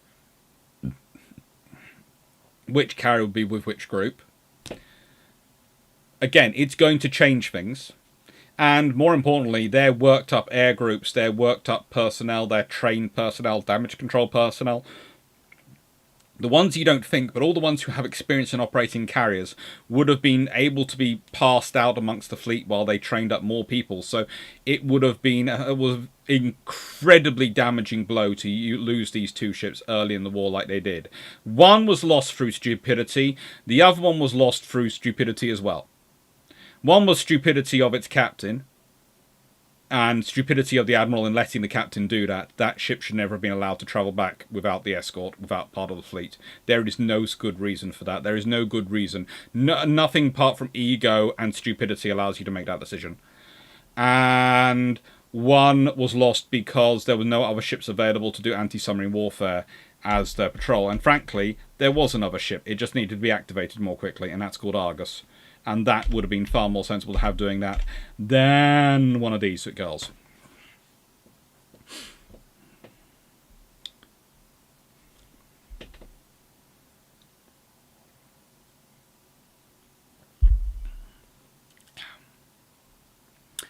Membership is, as I said, a sports, and the only things you actually get really in membership, because I did look into it and what so you can provide them. You can make videos membership exclusive, but I don't do that because I find that kind of thing defeats my point, because my point is to try and deliver naval history to everyone. And if I start making exclusive videos, which are exclusive for Patreon or exclusive for members of the YouTube channel, that's not really helping. And also, again, I found that if you do a double launch where you launch to members and you launch to the wider people, that actually, again, stops them being spread around so much. So that doesn't really seem sensible to me in the logarithm. And I haven't really done that. It's just I've got friends who've done that and have said it does that. It has that impact. So what you mainly get is emojis and badges.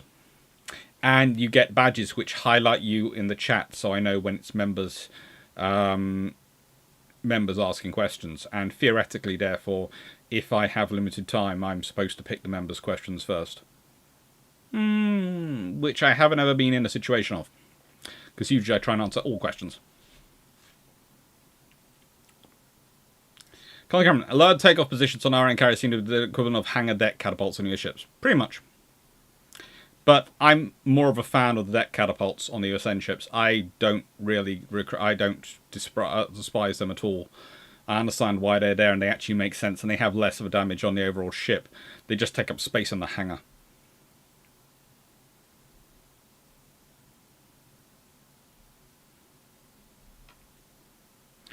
I2, 2,400 tons won't even buy you an extra late World War II DD, let alone a CV. No, but an extra 2,400 tons will do a lot on these ships.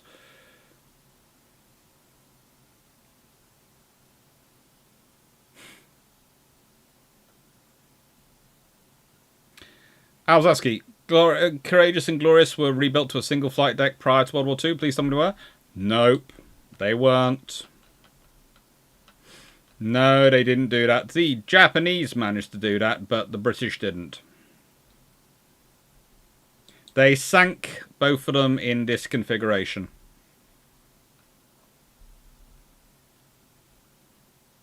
Thank you, both of you, 472. Possibly not this week, but possibly the next week. This week I'm dealing with car issues and trying to get my family away. JDP, hello Melanie1640. Hello, and IKB4472. JDP19, was weather breaking over the bow and seeking perhaps part of the design criteria also for the step back takeoff platforms? No, it really wasn't. It was someone's bright idea of how it would work. Basically, they took the takeoff platform idea from what they were using on converted standard warships, which had takeoff platforms fitted into launch aircraft, and thought, ooh, we'll add that, and that will work. Without thinking, hang on, what is this problem I'm trying to solve? Michael Gooch, how did the RN use the tonnage saved? They tried to build another carrier.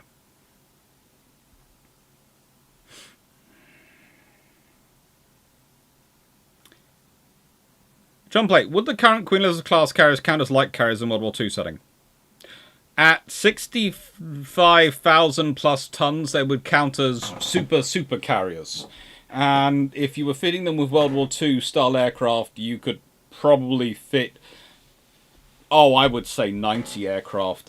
They'd be not just fleet carriers, they'd be super fleet carriers. They would literally control the air. The biggest trouble would be actually launching the aircraft off them. They would have theoretically sufficient run-up space to take off, but you'd need to retrofit them with some form of catapult, and that would be getting a catapult to work off their engines, because their engines aren't designed to produce steam. So if you go back to World War II, you don't have steam catapults available. You wouldn't have. You have to fit some sort of steam generation plant to run a steam catapult, or come up with a hydraulic catapult, which the British did use at various points in accelerators.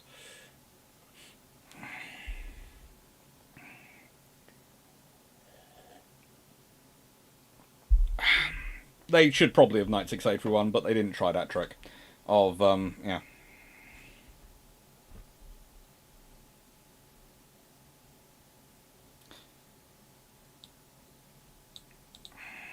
Quizmaster China, a study of the Manhattan campaign reveals the RN army carriers performed at least as well as USN carriers while being better protected. That's broadly the arguments that are made around, and it does fit with the details. They did well. Oh, seriously?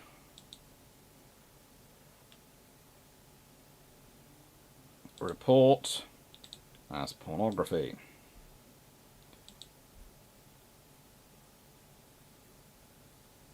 Melanie 1640, did you delete the...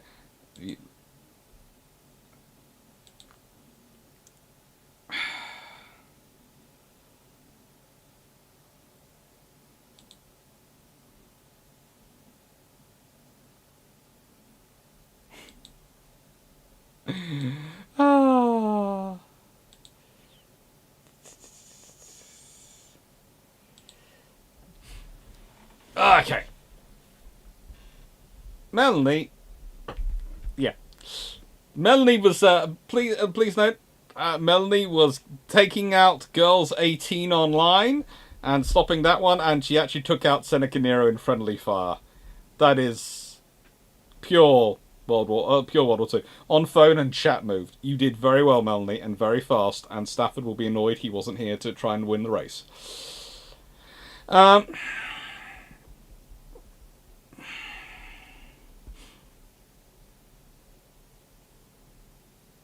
Quizmaster, I think the only problem with carriers was never running them in groups of 4 to get past 100% 100 aircraft threshold needed to get past for any cap. They did actually in the Pacific. Once they got in the Pacific, it's getting enough and also where you can concentrate enough. It's one of those things of, it's a nice idea to run the carriers in multiple, and that's actually what the British had planned. And this is the thing, the British have one of the most articulated and well thought through multi-carrier doctrines of any nation in the 1920s and 30s, and then World War II breaks out, and they're having to send carriers here, there, everywhere, and because they're having to send them to so many places, they're operating solo. And this is the case of, oh, sugar.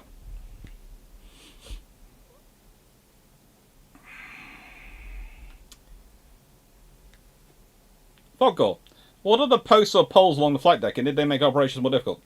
Actually, those posts and poles are for things like cables and also for stuff. They'd be folded down, and for radio wires and all sorts of cables would get put out on the various points. They were folded down for flight deck operations. So they're up when they're in harbour. They're folded down when they're out doing anything else.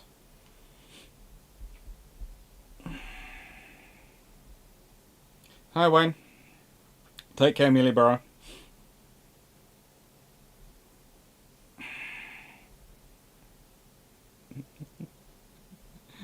Oh, Jimmy, the Trials of Popularity, I guess. It's fun.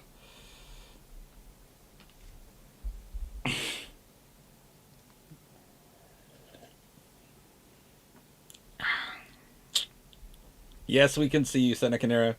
Honestly, didn't notice. Azuri or Azuri. Cosmo 437 Cosmo. What British carrier did you did the best when it was designed? What was designed to do World War Two?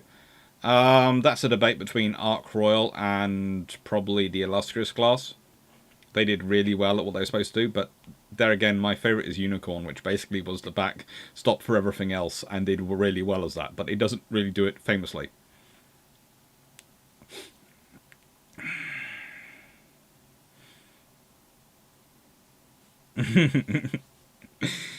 Nightmare Productions. In world where either sea mosquitoes are a thing or early on in the war, or Admiral develops an equivalent plane 930s for a carrier G3 or Ammo class QE, does the angled flight deck become sensible and or a practical thing to develop ahead jets? Yes. Honestly, twin-engine aircraft, especially things of the speed of a landing speed of a Mosquito or a Sea Hornet, as they would as developed to, would have been needed something like an angled flight deck to be developed for it, and probably they'd have got there.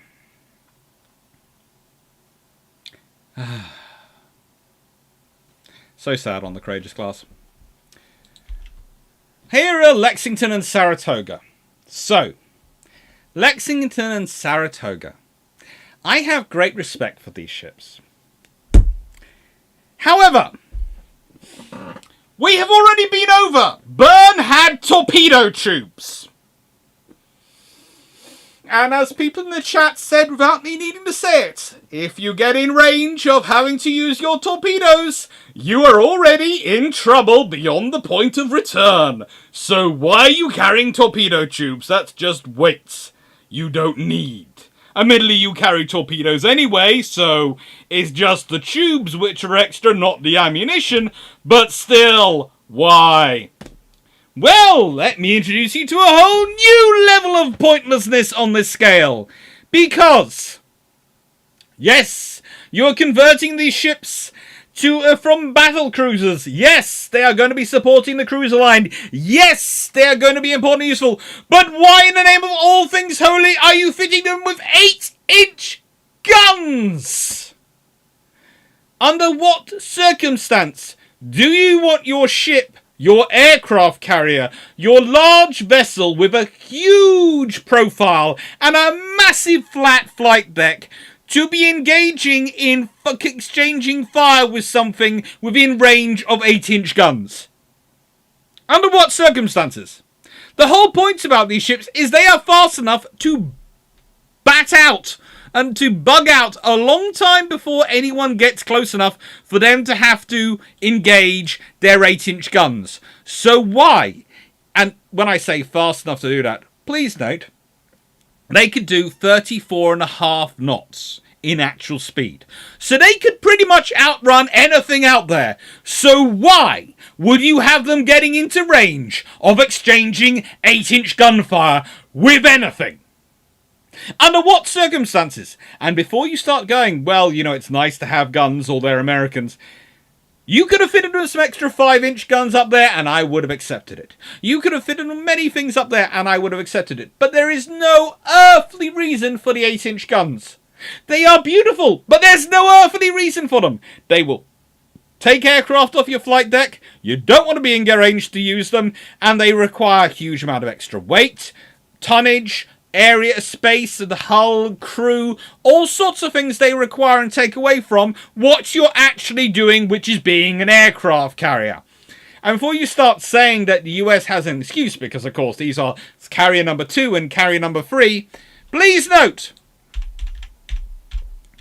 carrier number 1 does not use 8-inch guns, and it goes a lot slower than carriers 2 and 3. There is no sensible, legitimate, logical reason for fitting these vessels with 8-inch guns. There just isn't. They were carrying 12 single 5-inch guns. There you go. If you want to really do something, design a twin 5-inch mount if you really want to fit up them. But no. There is no reason you should be having these vessels getting into 6-inch gun range with light cruisers or 8-inch gun range with cruisers or anything. Because if they are, you're in trouble. And I realise this is coming from a nation which has had aircraft carriers which have joined the battle line attacking Italian cruisers. Formidable, thank you for that. And in the case of HMS Unicorn, which is honestly a forward aviation support ship, decided that land artillery firing at it was being rude, and instead of launching aircraft, returned fire with its 4-inch guns.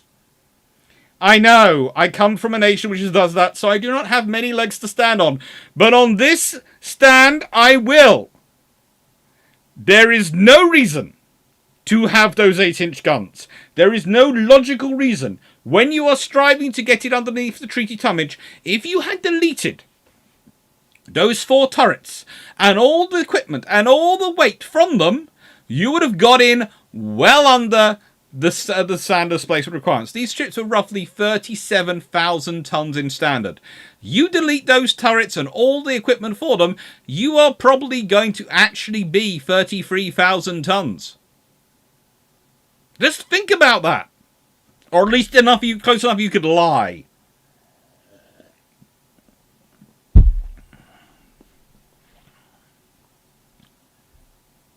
Oh, if you're wondering why they look like they have helipads marked down on decks, someone had a bright idea of painting a circle on the stern as a landing target for aircraft coming in at one point.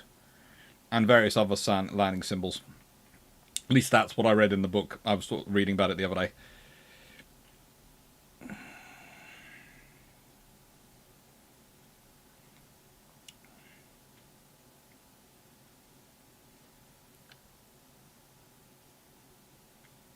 Kuberti's famous article spurned on development of all big gun battleships. Were there any early articles that had a similar effect on aircraft carrier development? Not really. Not really. There are a few discussions, but mainly it's the various navies grappling to deal with aviation, its developments in the 1920s and sort of the World War I era, really. Mark Harkness, on the dream of having an Admiral CV instead of Courageous and Glorious, would there have been more survival versus Torp? Yes. And I presume better on fuel and speed, avoiding Glorious' situation. Oh, yes, they would have been. But also, let's be honest, the other advantage of an Admiral-class carrier versus Courageous and Glorious is they'd have been that much bigger that they would have been... they'd have been Lexington, Saratoga size for starters. And they'd have been that much bigger, which would have made them that much more important and impressive, which would have mean there would be far less likelihood of them getting to go away alone. Because other than Hood, they'd be the two large... in fact, including Hood, they'd probably be the two largest ships in the Navy. So, in that case, suddenly your 3 largest ships are the Admirals. 2 of which are aircraft carriers. That's raises the status of naval aviation to the point at which I wouldn't be surprised if Beatty uses his power to get the Fleet Air Arm back as part of the Royal Navy earlier than 1933. And believe it or not, Beatty did have that political power. He was politically that strong enough in the early 1920s. He could have probably done that. And when I say probably, could have done it if he'd wanted to. And also, they would have been big enough that there would have been no chance of them going, you know what, we're not even going to give you a crew, you're not even going to have a cruiser as escort, or we're going to use you as our anti-submarine warfare aircraft carrier. Nope, that's your strike carrier / carrier flagship. It would not be going submarine hunting.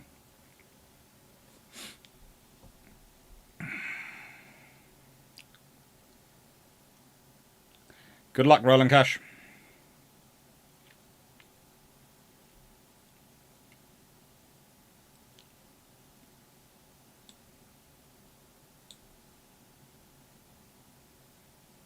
Melvin Cox, a whole nother level of pointlessness. This is why I study history. I'm so pumped. The 8-inch guns. Phil Williams, the wife's granddad lost a brother on Glorious. What a waste. Yep. Malgal, but were the torpedoes fitted to ships the same as one used torpedo bombers? On the French, theoretically they were supposed to be. Let me put it this way. Theoretically they were supposed to be. They weren't in reality for most of the time, but they're theoretically supposed to be interchangeable.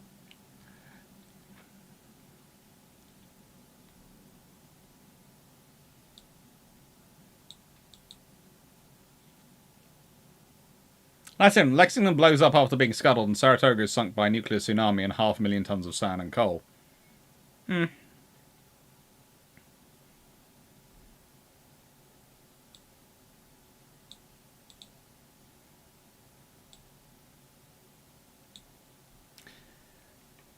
But that's good. Bureau of Ordnance said cruisers needed guns, and something that heavy should have big cruiser guns. Bureau of Ordnance, of course, not renowned for their expertise in weapon and ship design in the 20s. Or anything at any point, really.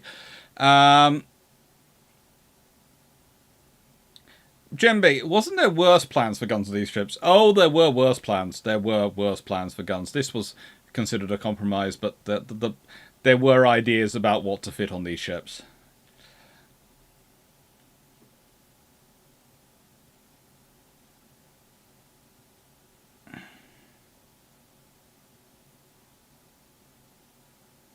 Thomas van der Velde, my dear doctor, where's the contingent legionnaires at the boarding room? Come on, it has to be there. Not quite. Vision, according to Draken, in the annual fleet problems in the 1930s, Lexington and Saratoga sunk each other several times. The 8-inch guns were replaced by twin 5-inch 50-30 cals. I do agree with your point. Yes, they did. It was a tradition. Whichever one found the other one first sank it, but that was because that was the American doctrine. The American doctrine was to launch your entire wing, go and find the enemy, and sink them. And sometimes they both sink each other, and that was the Alpha Strike doctrine.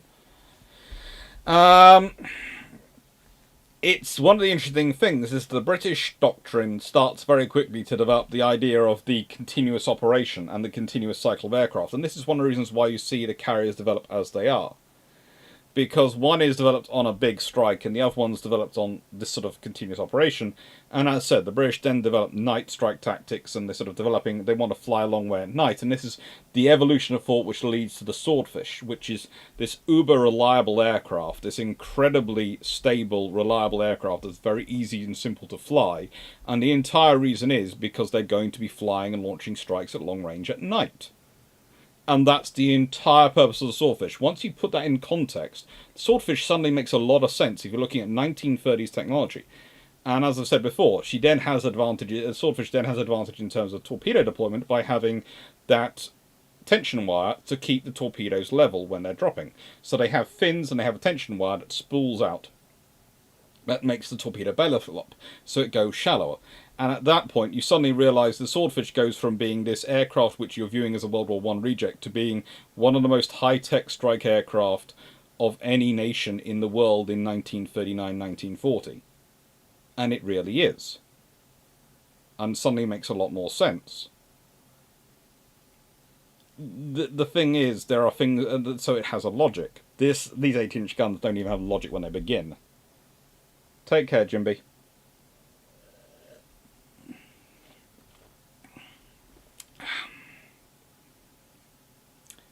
Vigilant. Lexington and Saratoga sank each other with their 8-inch guns in fleet exercises. I think there was one exercise where that happened. I'm not sure from memory, and that's just sad.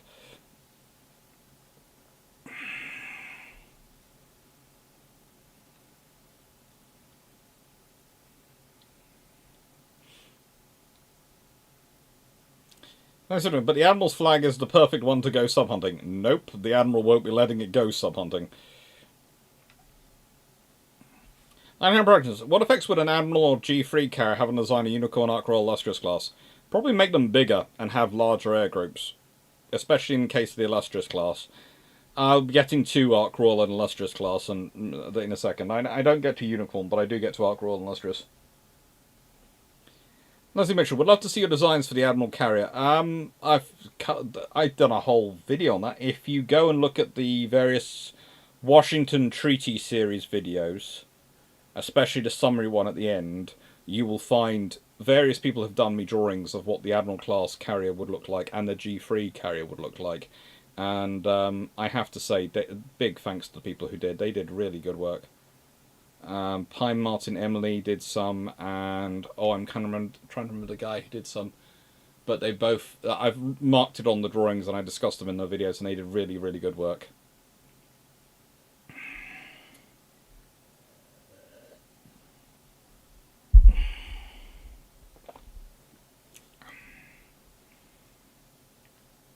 Right then. So. My number of arguments. Factoring, doctrine, tactics and capability of the ships and planes. Which ships would you bet on in a fight?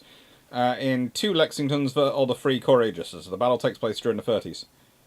If we're fighting in the mid to late 30s, if it's daytime, the Lexingtons will have an advantage because they will deploy much more aircraft, although the Courageous' fighters will do their best to defend against them. And so there's a chance they're still going there's a chance at least a couple of them still going. If the Courageous manage to find the Lexingtons later in the evening and they find each other late at night, late in the evening before just as going dark, the Lexingtons won't launch a night strike because their aircraft and pilots aren't trained for that. But the Courageous crews would be launched to do a night strike. And if that night strike finds the Lexingtons, then they're probably sunk. So it all depends on the doctrine, and it all depends on the doctrine and the action of what time the actions take place. If the Lexingtons find them in the daytime, in the morning, and they can launch multiple strikes during the day, they could well win. If the Courageouses find the Lexingtons first, and it's in the evening, just turning dark time, dusk, then the Courageouses probably win.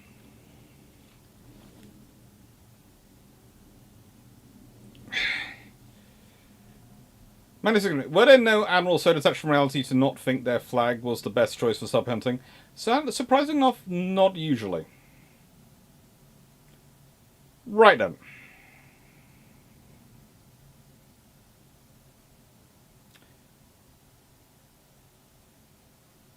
Let's start off with a Clarke and Clarke. So one is a converted battleship and slow. The other one is a converted battlecruiser. However, the bright sparks are here again. And when I say here again, I mean really here again. So, they go. What's better than 2 flying oppositions? Free! Let's have our bomber aircraft take off from the lower position, our fighters take off from the middle position, and our aircraft all land on the upper position. Won't that be amazing? And even better, we're going to stick twin 8-inch guns either side of the middle position.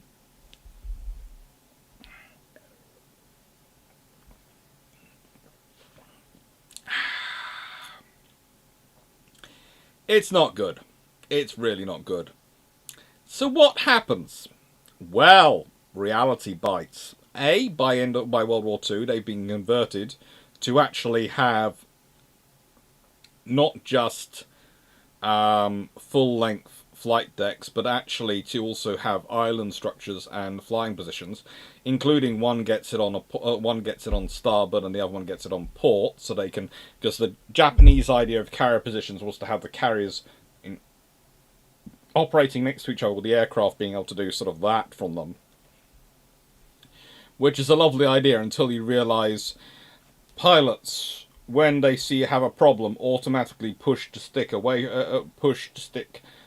from themselves, which is usually if you're right-handed and flying, and most pilots are right-handed, they go up that way, and which means if your island structure is on this side, i.e. it's on your starboard, they go away from you. If it's on your port, smash. Which is why there are only ever 2 carriers built with it on the port. But no, one of these ships is slow, almost absurdly slow, and one of these ships spends her entire time slowing down to actually trying to assist it. Life works out sometimes. Life works out sometimes.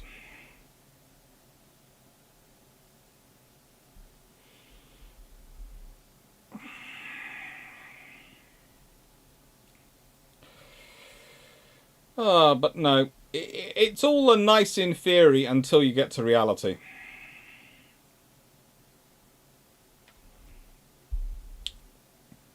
In car, extra weight of admirals would probably mean no arc roll. No, arc roll would still get built. It's going to sound one of the strange things, but if you've got the admirals and arc roll, etc., then what's probably happens is you're probably talking Argus, and possibly some of the even Furious goes earlier.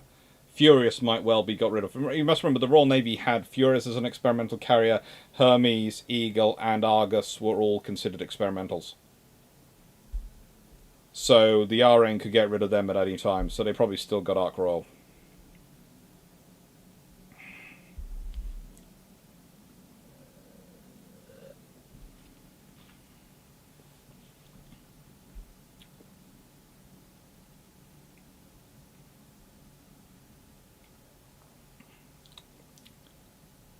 The portside island is a pilot direction. Also, turbulence behind the island kind of suck in the poor aircraft. Yep, it does create more fun.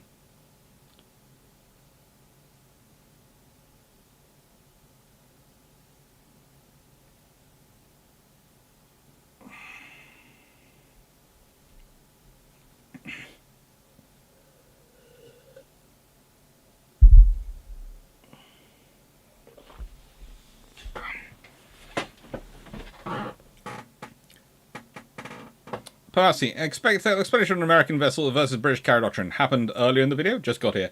Yes, I have touched on a few times. Plus, I've done several videos on it in the past. It's worthwhile if you're interested. There are videos which go into carrier doctrine on the channel because it was my PhD topic. So I've done quite a lot of work on it in the past. These carriers, what can I say? They just feature everything that's problematic with the Japanese carrier construction, including their propensity to build lightly built ships. But that's going to come up a lot more in a bit. In fact, that comes up here. Meet Ryujo and Ranger. What happens when some bright sparks go, but can we build something lighter? Really? Let's put it this way.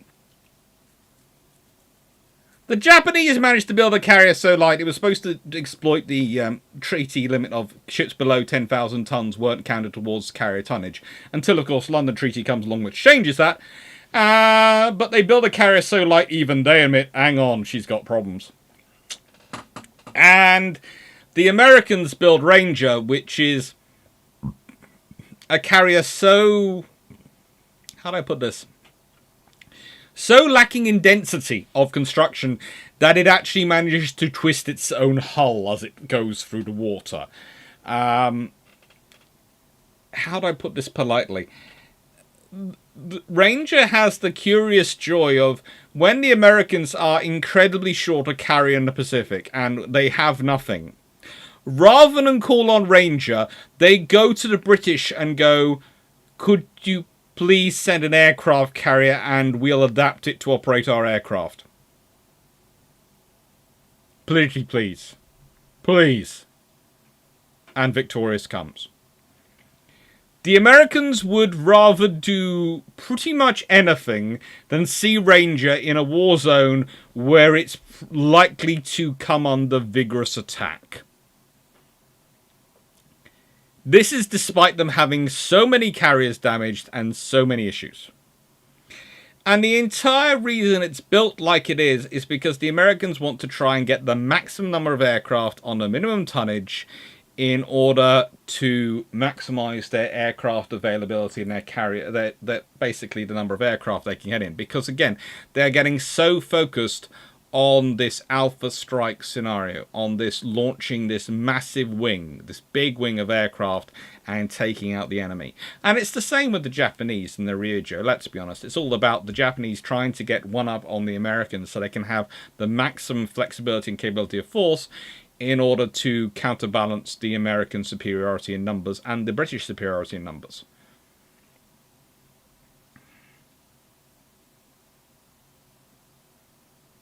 My God, could you post links to the Carrier Doctrine vids when you put this one up, please? I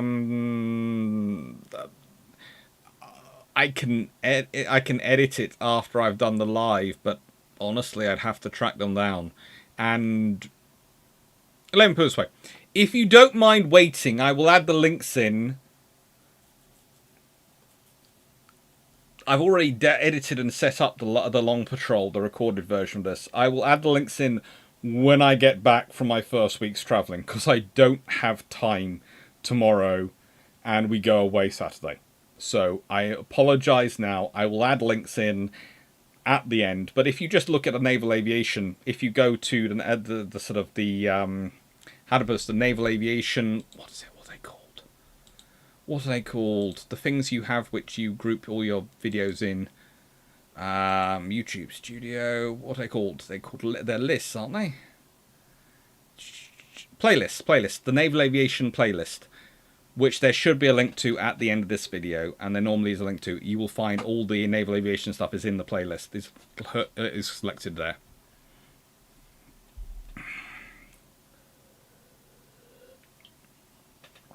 Ranger is better than Ryujo. Neither are great. Don't take this wrong. Neither are carriers which I would want to be in. Kit Wincox. Hull torsion is why 1st Division sleeps in hammocks. Yeah. Ranger was better used in Atlantic. There was less likelihood of it coming into an actual contest with another carrier in Atlantic, or actually bumping into anything it wasn't supposed to.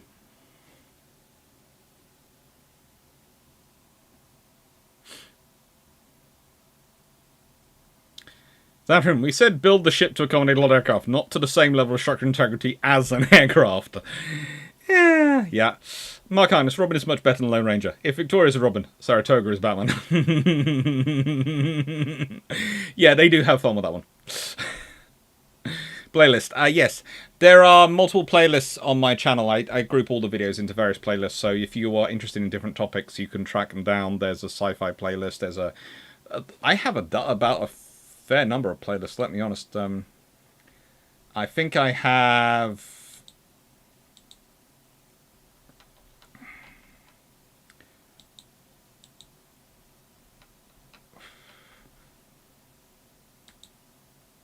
I have 58 different playlists on this channel.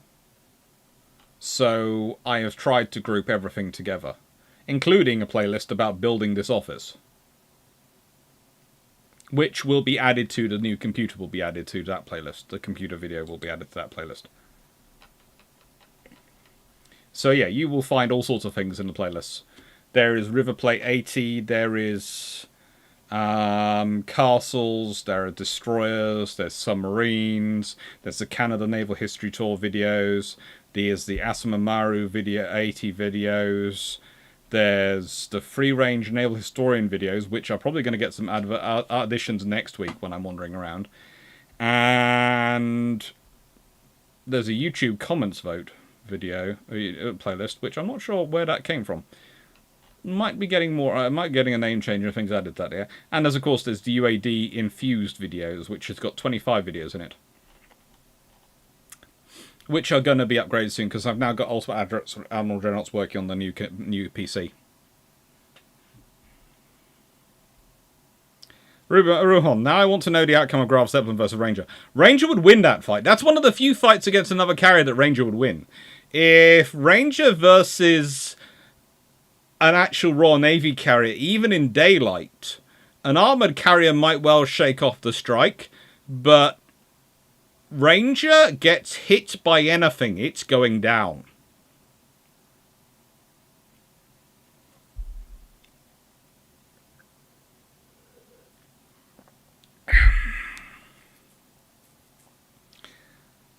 Dan Freeman, that's just rude.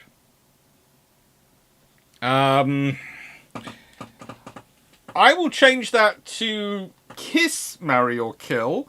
Bird Ranger Ryosho. Oh, good lord, this is an actual hard one. Burn, I don't blame. It's as a ship, I blame its designers and engineers who were behind it. So I wouldn't kill Burn. I'd probably just kiss it. It's French. It won't harbour any grudges for that. Oh, good lord, that means I have to marry or kill Ranger and Ryojo. Why do you ask me these tough questions, Dan? I have to answer them. You're one of my admins.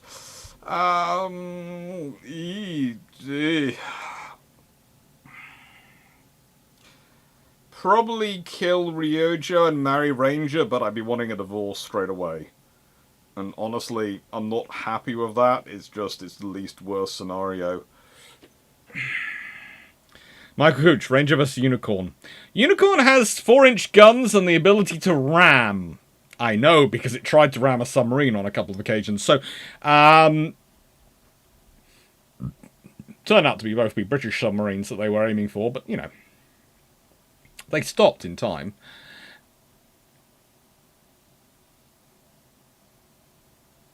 Phil Williams, up in the Arctic on a stretch 22, you could see the main passageway twisting, chasing Soviet subs. Yeah, it's fun when they're built like that. The Colin Cameron, does the Ranger even have enough A to fight off a single flight of swordfish? Let's put it this way, if the swordfish were attacking at night time, that ship's gone down. Kuznetsov versus the Burn. Kuznetsov would probably win. So here is the Ark Royal. Here is 22,000 tons of aircraft carrier. Again, built underweight. Again, without the British using water as armour or any of the other things they would come up with for the King George V and other scenarios, which they did look at in some of the designs. Why didn't they go with it? Because they were worried that they get caught on the carrier, but they went with it for the capital ship. There were multiple designs looked at for the Ark Royal, which included one which would have had an armoured flight deck on a par with the Illustrious class and would have still maintained her speed and air group size. If that had been built, it would have displaced roughly 24,000 tons. So it would have been 2,000 tons heavier. It would have still been in the scope of lying, and considering the British knew exactly how much the Americans had lied over Lexington and Saratoga, the British had figured out quite quickly because of operations alongside them and ships turning up and looking at them and going, really? The British could probably have got away with it. And then we would have a carrier which would have had better torpedo defences than she did have, and would have had an armoured flight deck, and probably would have become the prototype carrier which they'd have then built the armoured carriers based off. So we'd have had all our carriers would have been Ark Royals, but with armoured flight decks. So they'd have been pretty tough, probably almost as survivable as the armoured carriers turned out to be, with far bigger air groups. Welcome to a far better compromise. And when your tonnage limitation is 27,000 tons per carrier and you're building something 5,000 tons under the limit, you've got to ask yourself why. And you can go, yes, it allows me to carry more carriers. It allows me to have more flight decks. That's true. That's an advantage. But still, you could have got away with more. And now she has hangars which are the same height, but they are far longer and far bigger than the armoured carriers' hangars. Unicorn did have a bit of an armoured deck. Unicorn is as armoured as the light fleet carriers are.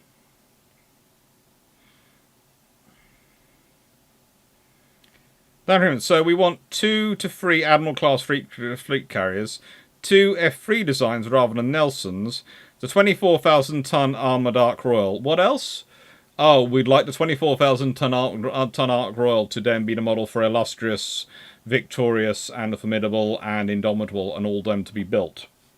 Oh, and HMS Resistance, I think. The third Renown class battle cruise would be quite nice and helpful. And that would really change quite a lot of things. Now, she is a good carrier, and she's well designed. But again, the problem is there's only one of her built. And again, the British could have built more. And yes, the British doctrine called on for strike carriers, fleet carriers, and cruiser carriers. So you had cruiser carriers who would do the escort and reconnaissance roles, fleet carriers, i.e. armoured carriers, which would sit with the capital ships and would do the fleet fighting and provide their air defence while also providing strike capacity. And then you'd have strike carriers like Ark Royal, which would be the big punch for if you needed to launch a big wing strike, but would also be the big capability for attacking places like Taranto, etc. The British have been conceiving and working on operations for Taranto for a long time by this point. It's called the Harbour Attack Committee. And it's been going on for a while.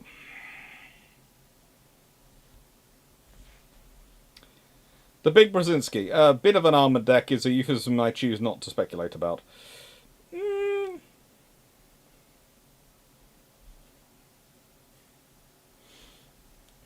Two, and a 10,000-ton CVL design that evades the Washington Treaty. Sorry, aviation support design.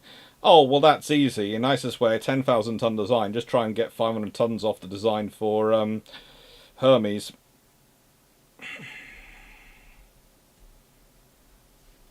William Cox. Nelson's need an ISA-style conversion of battle carriers. No. No one needs to do that. They're far too slow and there's no point.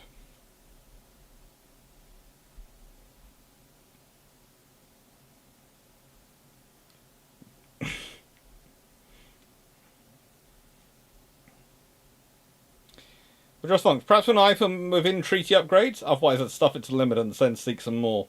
290.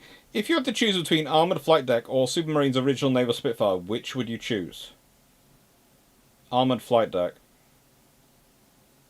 Supermarine Spitfire and Naval Spitfire is very good, but I'm still going to have to fight with the Air Ministry over supply of Merlin engines, whereas that Armoured Flight Deck is going to keep me working no matter what. But ideally I'd have both. And again, this is the thing. If you have more carriers and you have a larger fleet air arm, the odds are they go back to the Royal Navy earlier than they do historically, which means you're more likely to have aforementioned fighter and things in service for World War II, because the Royal Navy would have been in charge of aircraft procurement without Air Ministry for at least one, possibly two cycles of aircraft rather than 0 cycles of aircraft as they were prior to getting control of the fleet, full control of the fleet air arm prior to World War II.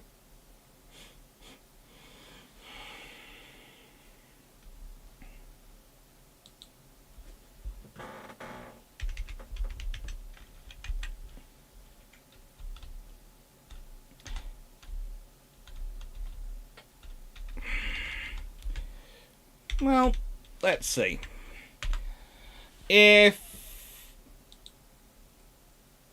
Resistance, and you keep using Resistance, yes, Resistance had been converted into a battle cruiser and then was converted into a carrier, well, they are 242 meters overall length, which means they're actually a couple of meters longer than the Courageous class overall, but they do displace more, because the Courageous class displaced 19,488 tons in standard displacement, and the Renowns are roughly 27,000 tons, roughly, he says. Let's see. The Renowns are 27,600 tons normal, so they have a lot more displacement to play away with and build. So they would have been far closer to Saratoga and Lexington.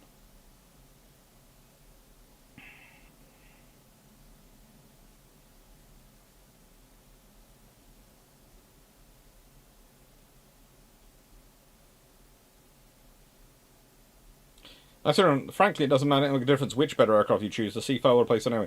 Doubtful, actually.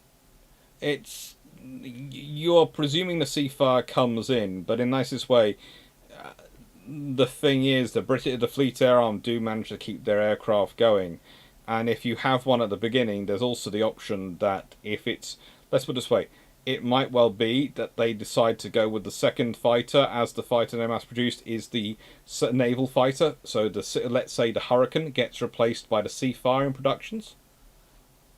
So it could well be that the second fighter becomes the fighter, which the fighter being built also becomes the naval fighter, and that would be a case the Navy could make if it was already in production. It wasn't in production, so they couldn't make that case.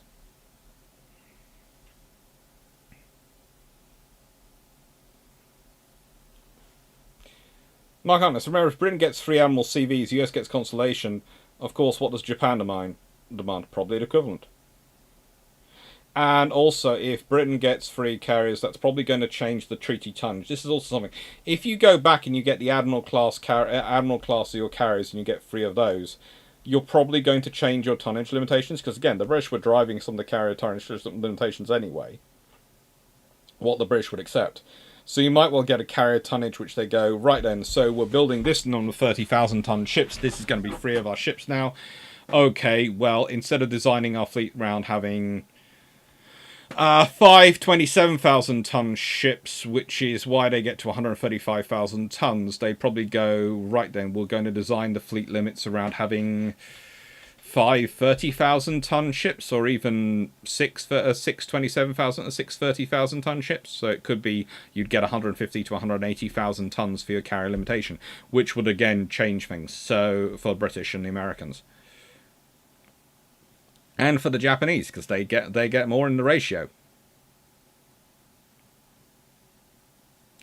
Clarke Cameron, Doc, if the 24,000 ton Ark Royals have been a basis of carriers going forward, will they have designed the Maltas or just improved the Ark Royals with them being the basis of the post-war fleet? Probably a mixture of two, because you probably still had the illustriouses and the illustrious names, and then Indefatigable class come in as a sort of another interim class, and then you've probably had the Audacious and Maltas, but they'd have been evolutions of that design. So that would have been your base point design rather than the armoured carrier design project.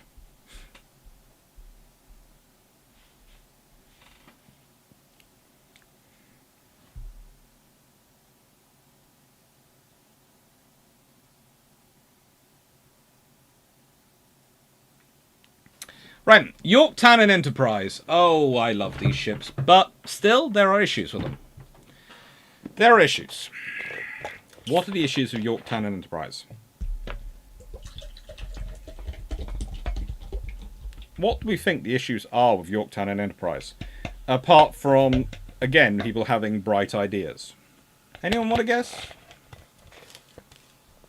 These ships are well known for being excellent ships, for serving well, for having an exceptional wartime record. Enterprise is spoken with in the same tone as we speak of Warspite when we speak of ships with a excellent war service record. So surely there are no problems here. Well, life is never so fun and never so kind as that, and technically I should probably have looked at them, discussed them first before we got to Ark Royal, because technically, and I do point this out, they actually enter service before Ark Royal does. They're September 1937 they're commissioned, and May 1938 in the case of Enterprise, whereas Ark Royal is commissioned in December 1938. So really I should talk about them first. But I did Ark Royal first. Why?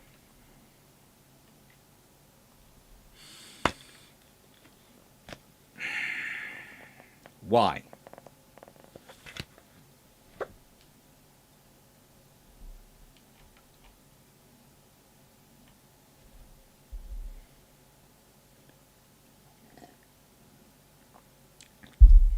It is the decks.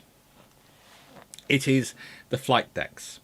It is their entire design around their operation. Again, it's penny pinching on your tons. You're building something for 19,800 tons in standard. Lovely. And I'm so proud of you.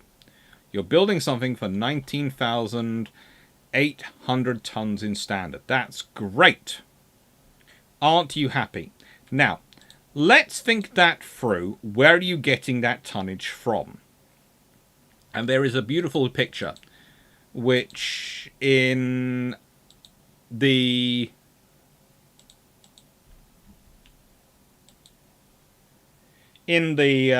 Long Patrol, the recorded video, I actually just describe. But in this video, I'm actually going to put it up.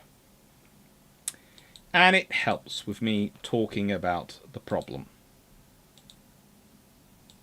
There you go. There are Yorktown and Enterprise under construction.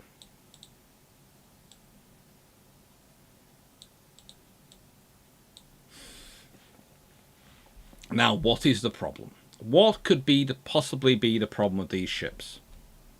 As said, alluded to, it is the construction of their decks. The fact is that at this point, you have across the pond someone who has been building the flight deck as the strength deck on Ark Royal and has built it on various other ships as the strength deck. Why? Because it builds for a stronger carrier overall that provides more operational capability. Now, we can thank the fact that the Americans didn't build them as flush deck ships because of the experience of HMS Furious and her problems with exhausting boiler smoke.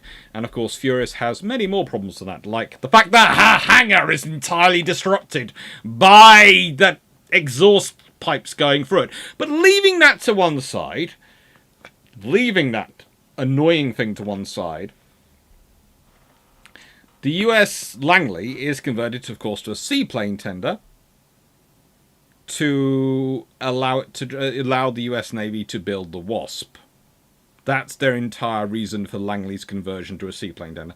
As said, I don't consider it a justified reason, and honestly, that gives you 14,700 tons for Wasp, but I would have preferred they used the, well, let's be honest, 12,900 tons is what Langley displaces in standard. 14,700 tons is Wasp. So that means that changing Wasp gives you 1,800 tons. And so that would give you 900 tons per ship. You can do a lot with 900 tons extra on these ships because you end up with 20,700 ton vessels. And that is a quantum difference in some of the structural mounting you can make for their protection. You can actually have the flight decks as a strength deck. You can have the flight decks as more capable.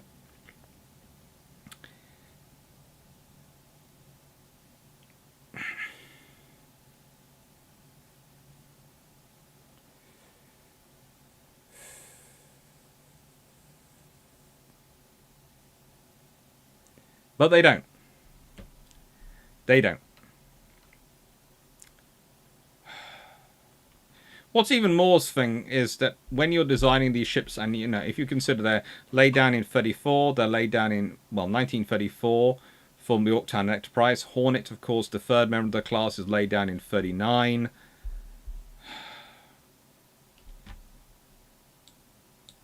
Only Enterprise survives World War II. And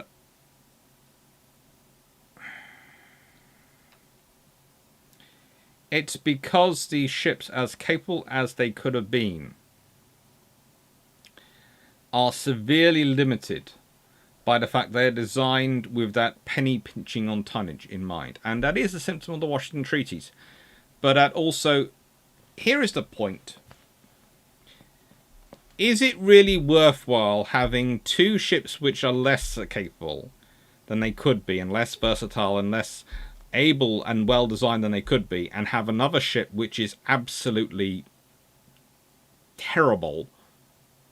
Or is it better to save that tonnage and have a ship which is useful? Two ships which are very as useful as they could be.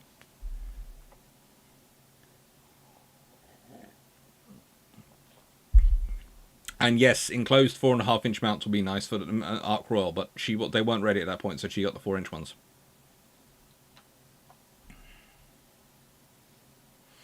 USN carriers experience too many casualties when taking a lot of damage, while Courageous and Glorious do the same. Ark Royal only loses, what, 1 man when sunk, and also loses sea losses to kamikaze hits.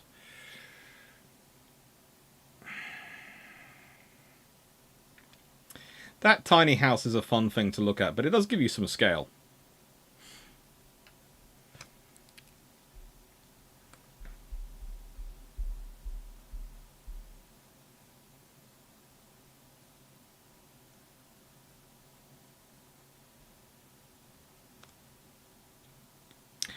These ships could have been built. If you think about it, what could you have done with 900 tons extra?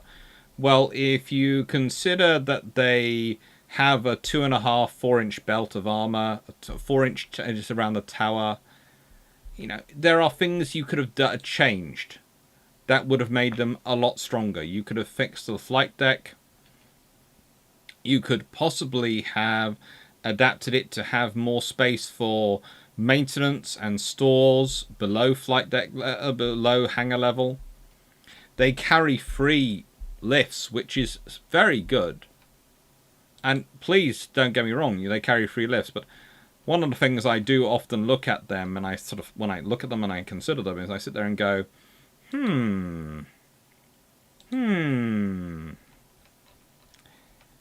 at what point the US Navy is obviously working on deck edge lifts at this point. There is the Essex class coming, and that's something which we'll get into in the armoured carriers, because again, that would have been useful for the Ark Royal, but it would have been really useful for the armoured carriers. Deck edge lifts. But deck edge lifts on Yorktown and Enterprise would have allowed a lot more space for aircraft operations and maintenance, and again, made them capable of just that bit more. And 5-inch 38s, you could get a lot more for 900 tons. And if you design a ship for more, you can probably tend to, especially if you design a ship right and you build it correctly, you could have used those 900 tons to build the ships to a point at which they could take more being adapted to them in wartime. I.e., you could design a ship that could be easily upgraded with extra AA defenses and extra other things added onto it in wartime. This is, again, my big problem with Ark Royal. You could have done the county class like thing. She could have had the fitted 4, but not with an armoured flight deck, etc. And my big problem with the Hiryu is because, of course, again, she's built with the island on the wrong side.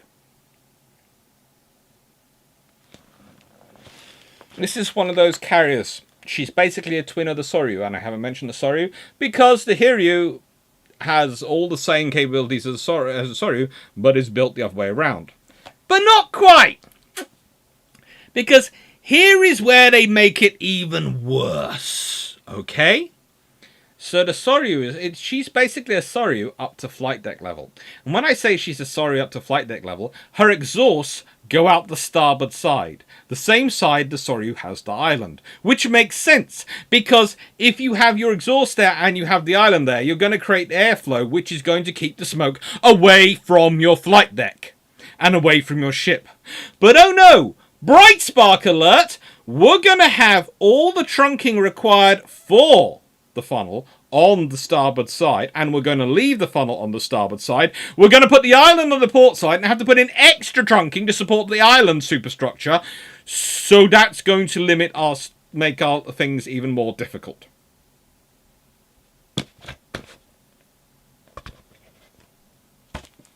Why? Why? Again, Japanese Navy, they are not stupid. They are building lots of carriers. They understand the realities. Why?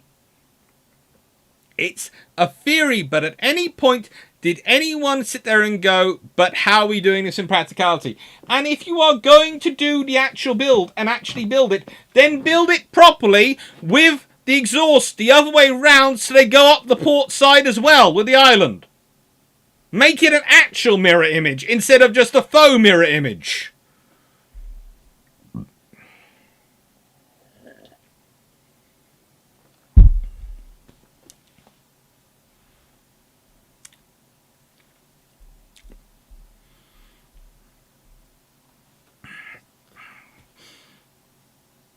It's just... No. No. They can do better. They should do better. Sure, why are we putting an island on the other side? Because Joe thought it was worth testing.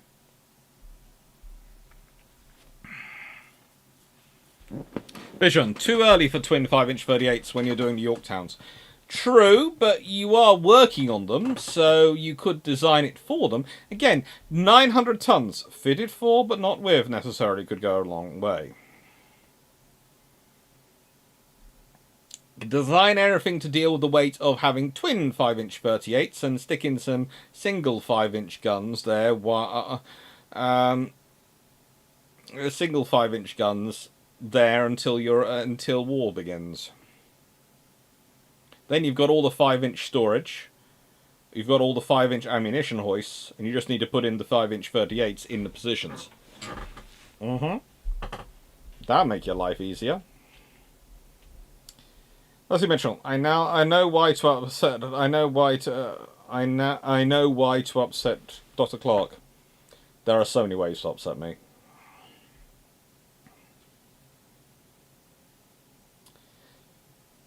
It's just no.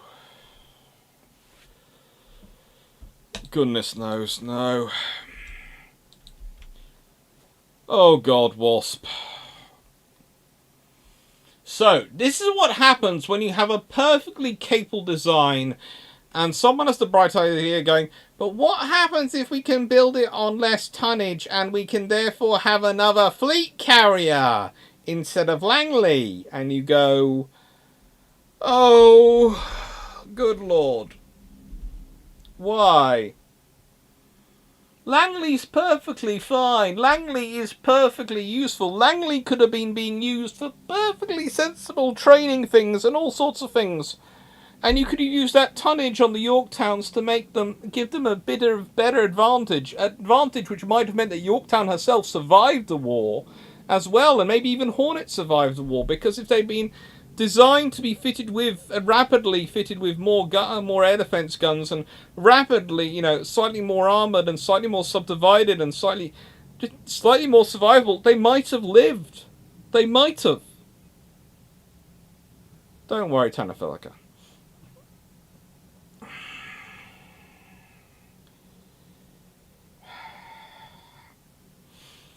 This is another bright idea, Fairy, because, yes, I do see IO2 as just mentioned the Hiryu, as I said it.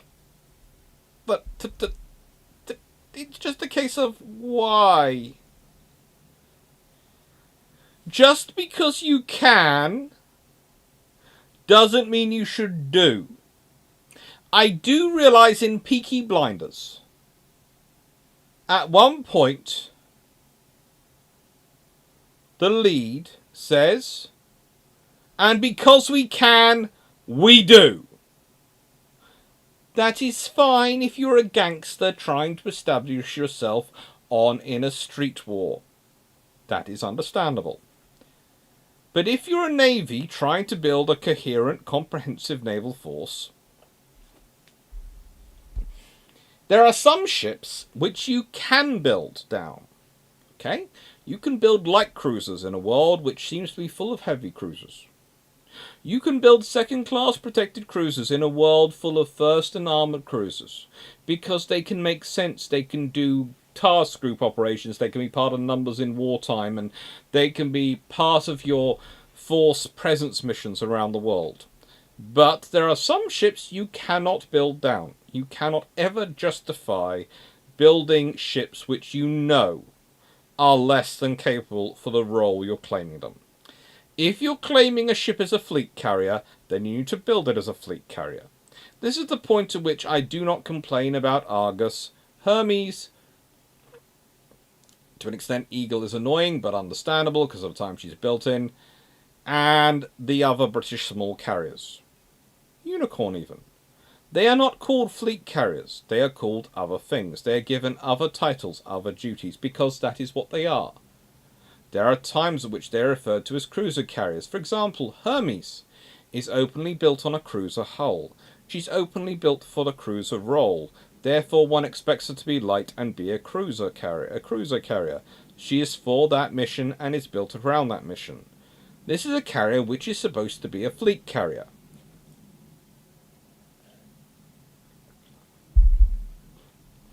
A fleet carrier is a capital ship, even if it's not called it under the treaty terms.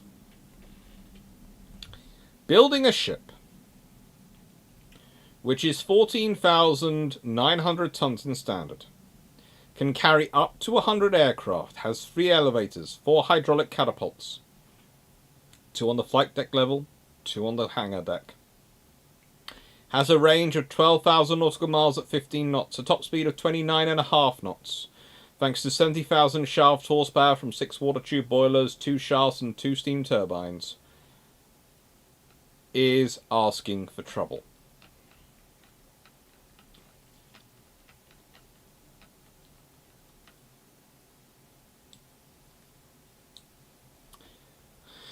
Wasp was in commission till 1942. After when she went to, she was transferred to Pacific, preference to Ranger, she was better than a Ranger, to replace the losses suffered at Coral Sea and Midway. She supported the operations of Guadalcanal and was hit by 3 torpedoes. This is going to be enough to kill anything, even with good damage control and even with proper subdivision. The resulting damage set off several explosions, destroyed water mains, locked out ship's power, and damage control teams were unable to contain the fires, and she's abandoned and scuttled by torpedoes fired from USS Lansdowne, which is a Gleaves-class destroyer, that evening. We found her wreck in 2019.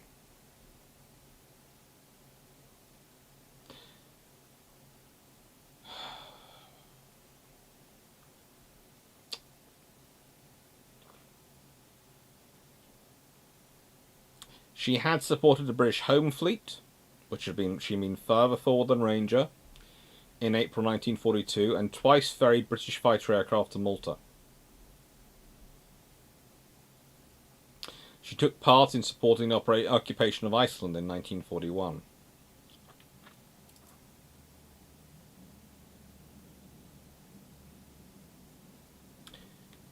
The actual Americans themselves viewed her as being more vulnerable than any other USN carrier available at the opening of hostilities in World War II. Which is why she was deployed to the Atlantic, along with Ranger, where naval forces of the Axis were perceived as less capable of inflicting decisive damage on a carrier operating at the sea. I.e., the Germans didn't have a carrier. Condors were unlikely. If they found her, would most likely be taken out by the fighters, and she'd be surrounded by destroyers, which would hopefully stop her having what happened to one half of the Courageous sisters.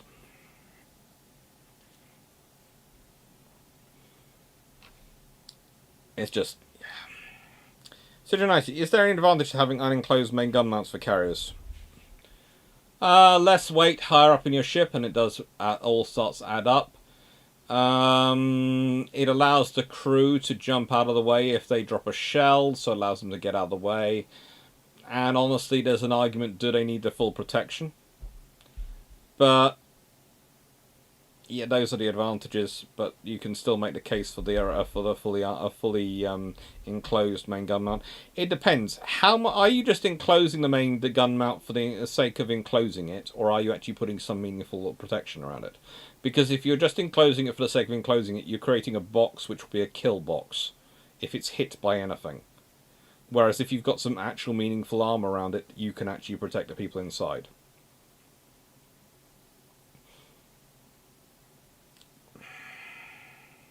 Wasp was the USN's response to the same idiots who wanted York and Exeter and the Crown Colony class cruisers on the other side of the pond. The French idiot ferry is still dining off burn. More than likely, there are some other interesting things in the French Navy, as we discussed before. William Cox, that was a question of mine. Did the Independence class conversions have the same performance as the Clevelands? Pretty much. Pretty much. It's not that different. Wasp, though, special. Illustrious class.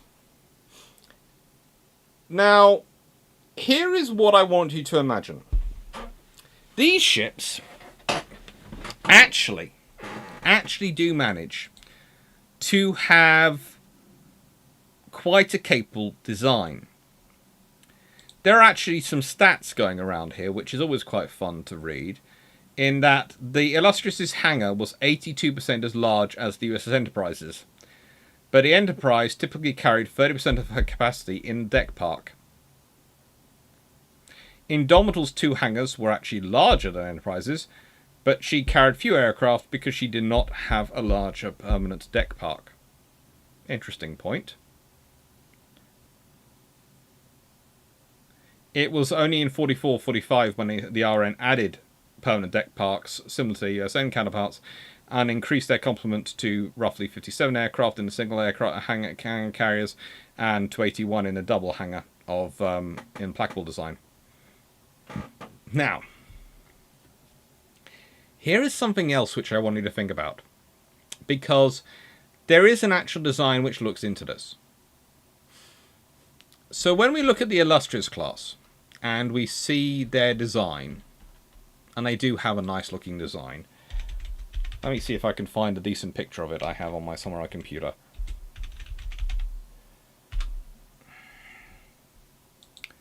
There we go. There is a decent picture. I wonder where I nicked that picture from. This is the trouble. Sometimes I have these designs on my computer and I go, I'm sure I've downloaded that for some sort of lecture at some point, and I have the relevant information of where it came from somewhere, but I don't have that now, if that makes sense. I don't have it now, which is annoying.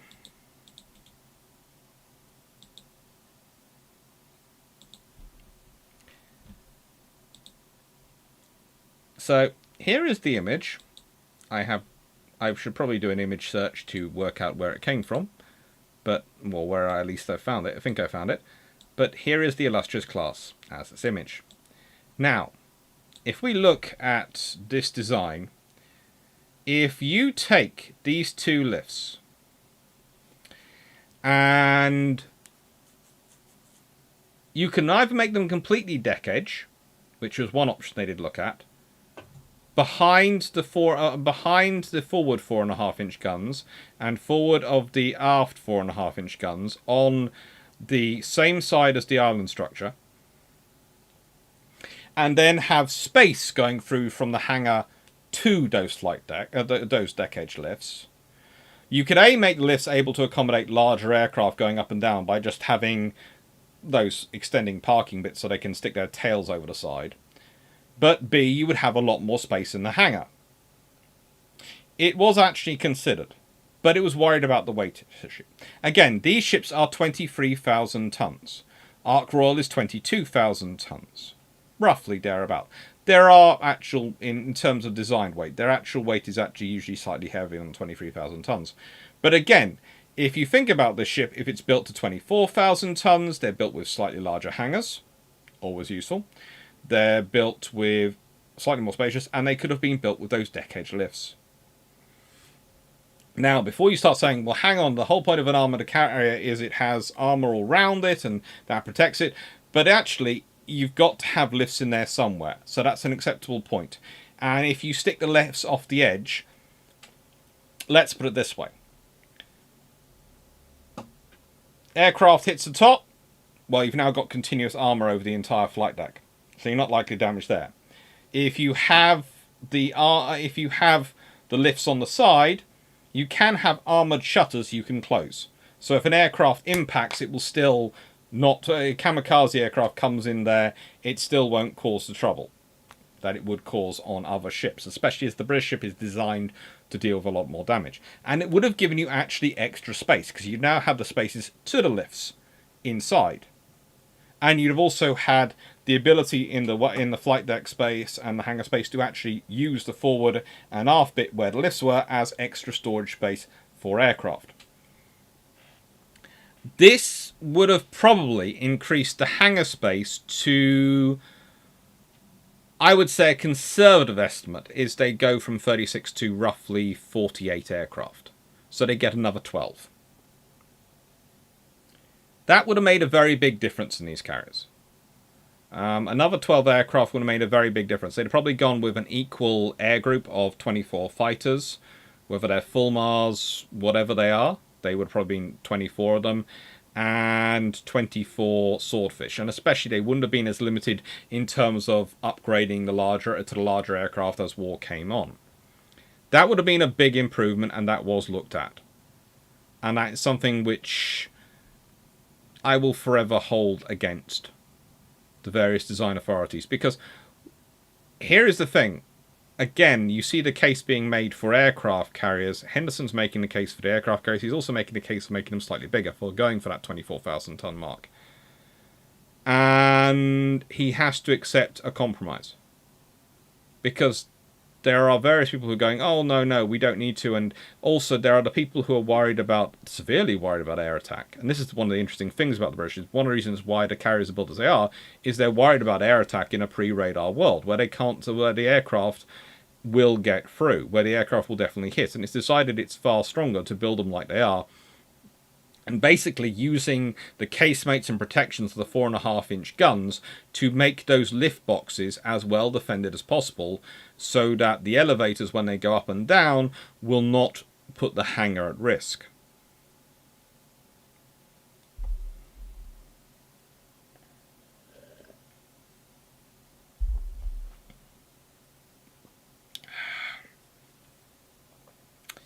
But there are problems. I'm also not a big fan of the 3-shaft design, but it's better than 2 shafts, and whilst I like 4 shafts, that is more tonnage.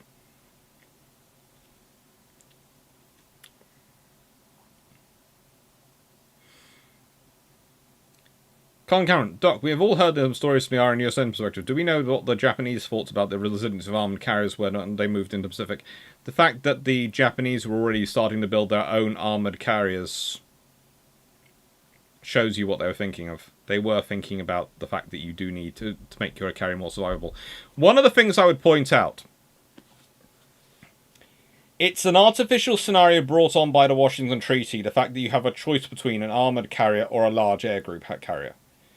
If the British had their choice, they would have had a large air group carrier with an armoured flight deck, and I'm fairly certain the Americans, especially if you consider what they eventually do with the midways, etc., would have gone the same route, and as with the Japanese. So it's it's made into a choice, a dilemma, by the Washington and London naval treaties, not by anyone actually wishing to not have an armoured carrier and not have a large air group. It's just you have a choice, and you have to pick out which case you're going to be. And again, you think about where do the British think they're going to be fighting, where do the Americans and the Japanese think they're going to be fighting. American and Japanese think they're going to be fighting in the Central and Western Pacific. That's where they think they're going to have a big battle. The British think they're going to be fighting in the South China Sea and the Mediterranean. And maybe the North Atlantic. So they're building their fleet around that scenario. And that means you build a slightly different scenario, because you think you are going to be, if you consider for the Mediterranean, the British view they'd never not be in a range of enemy aircraft on land, operating from land. And that was before when the French were their allies, and they thought the French would be fighting alongside them. Once the French are not their allies, it just gets worse. In the South China Sea, it's a similar scenario. They presume the Japanese will capture forward positions before the fleet can pulse up from Singapore to its next point, and its next point, and eventually before it gets to Japan. So they think they're going to be fighting in a range of land-based aircraft and carrier-based aircraft, and therefore some of the strikes are going to get through. So you build an armoured carrier. I wonder how much the weight difference is between 2 mid-deck elevators and 2 deck elevators. It's the weight of the actual elevator isn't the difference. It's the stabilization of the elevator, of having it on the deck, on the edge, rather than on the center line. And that's the scenario. Tenavelica, Fairey Firefly, good or not, or okay or not?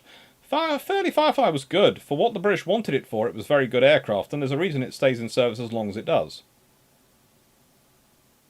And Jamie Seedale, Armoured Carriers, is absolutely obsessed with the aircraft and is always raving about it. And if ever I want to taunt him, I send him pictures of me with a Firefly. Right then. So let's change this around a little. While we start did we actually learn anything? Does humanity ever actually learn anything? In the nicest way, I'm not sure if I actually learn anything, considering, again, my car issues going on. But we'll leave that to one side. That is something I will sort out. But, and this has been a wonderful distraction from that for this evening. Aircraft carriers. Did we actually learn anything? We did. We kept experimenting, and we did learn. And the carriers that you see built during World War II, I would especially say the light fleet carriers. I would argue the Essexes, the Midways. Well, the Essex is less than the Midways. But the Essexes, Midways, light fleet carriers, etc. are a product of all the lessons learnt. Light fleet carriers are shamelessly, what do we need for a fleet carrier? What is the bare minimum? Churn it out. They're shamelessly that. G down. Did the Americans ever think of putting an armoured deck on a World War II Essex? They did to an extent, and that's to an extent where you get the Midway from. It's the changes you need to make in the structure. Because you can't just put an armoured deck on the structure which isn't designed to have an armoured deck. You have to design the structure the whole way up for an armoured deck. Because that armoured deck now has to be your strength deck.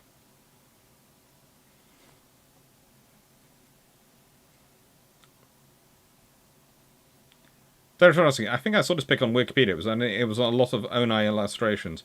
Yeah, I think that it is definitely Onai, but I'm not sure where I got it from. It's an Oni illustration. It says Division of Naval Intelligence in identification and characteristics sections, but I'm not sure where I actually got this particular version of that image from, because I haven't got a document which has Oni in that one.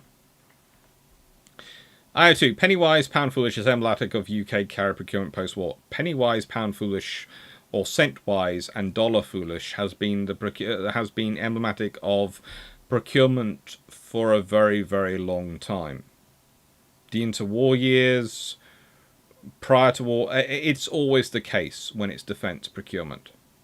People get really, really fussed about the minute details and the costs of them without thinking about how much they're spending on what and why they're spending it.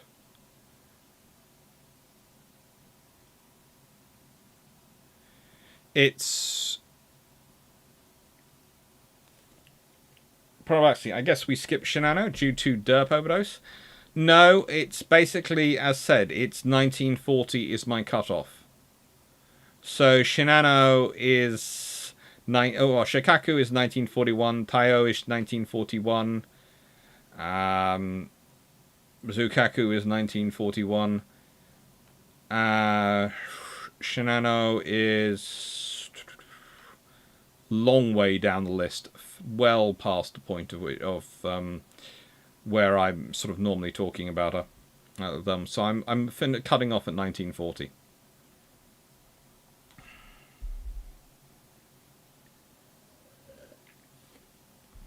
One of the things I would say, though, is the good idea fairy doesn't go away. And the reason you can say that is because look at CVA 601. Well, CVA 01. Sorry, I always add in the 6. One of my dad's things about the design, which is often illustrated there. So, you have running around the outside, if you look at this of the island structure very carefully, they have moved the island, they have designed the flight deck so that outside of the island there is a way for the aircraft to be moved along the deck without disrupting flight operations or deck parking. Let's think about that from another perspective. You have designed a pathway to move aircraft from one end of the flight deck to the other outside of your island. So you've made your flight deck and your entire airspace bigger, but it's not a space you can really use to park aircraft, and it's not a space which is going to help the flight operations, and actually it's going to cause other issues with the lining up of your ship. But it's entirely there so you can move aircraft from the back of the carrier to the front of the carrier to the takeoff positions without interrupting the flight deck and flight operations. Here's another idea, just another one, right? And this was often held up as proof by various, well, mainly my dad, but various other naval architects, as proof that people can have a good idea, and it's a really good idea to a stupid problem. Because here is what you actually should do. If you're building the flight deck that big, that anyway, stick the island structure as far out to starboard as you possibly can. And then you've got the deck park space in front. And yes, aircraft can be landing and taking off at the same time. But you've probably got space to move the aircraft up and down. And you have more deck parking space.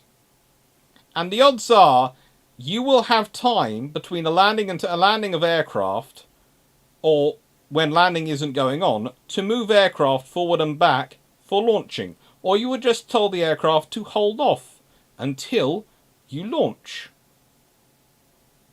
Because that is the decision you make in those circumstances.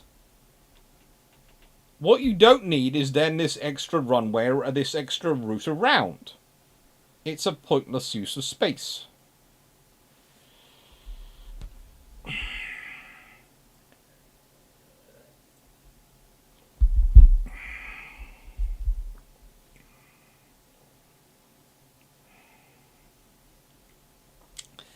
Mark Harkness, the most expensive navy is the one that doesn't get the job done.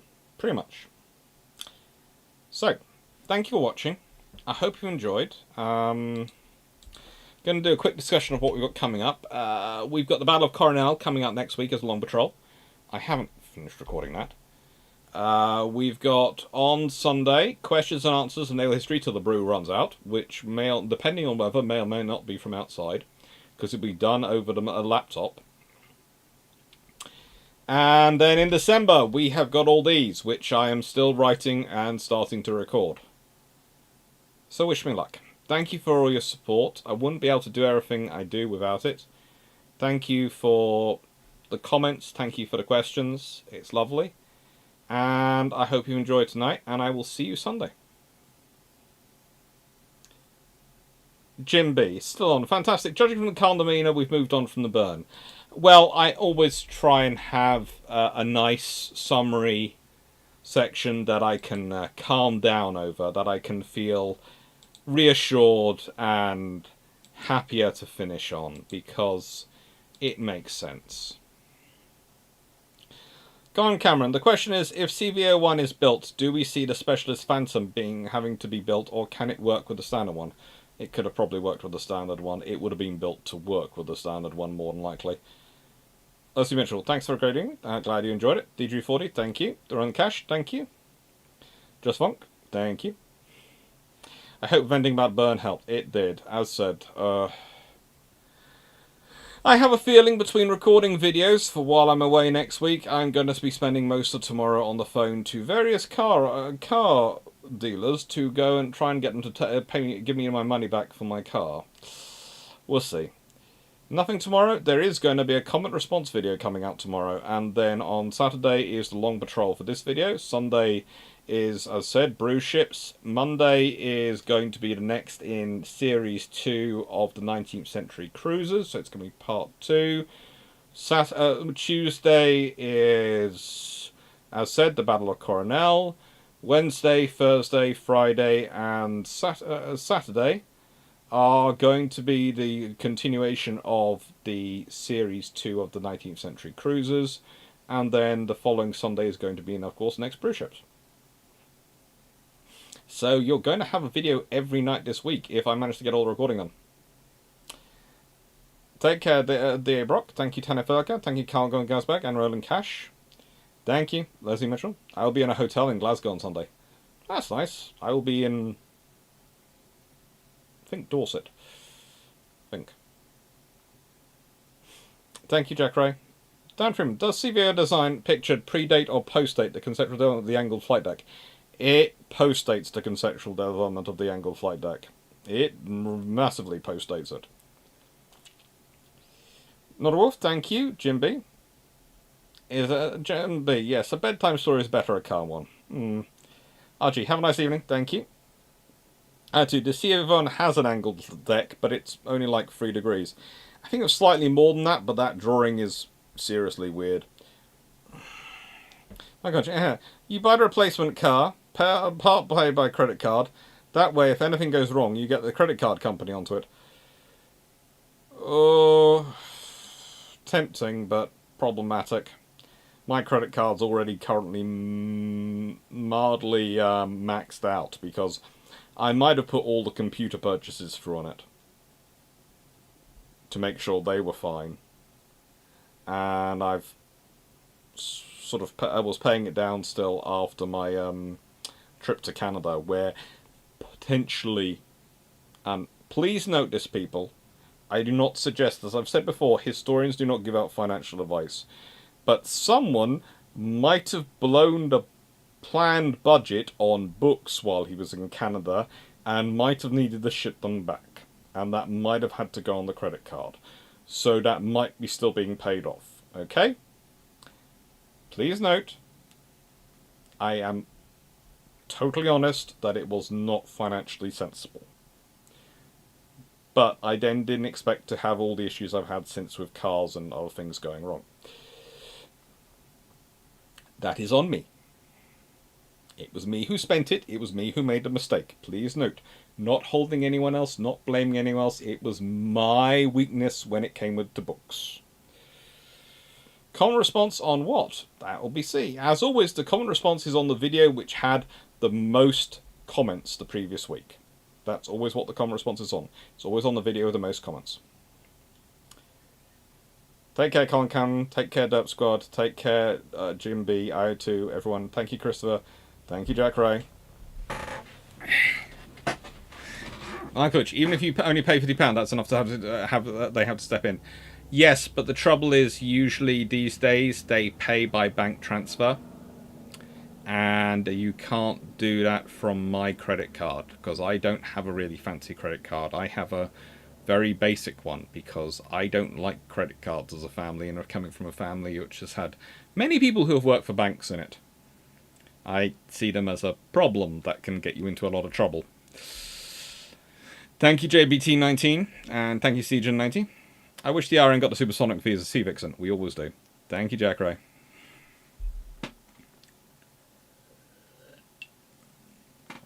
I will enjoy the trip. It's basically, this one is a little less research, a little bit more holiday, because I'm taking my family with me, and my uncle's going to be doing masses of gardening work, etc., around the house while the girls are away, so that it doesn't affect their asthma.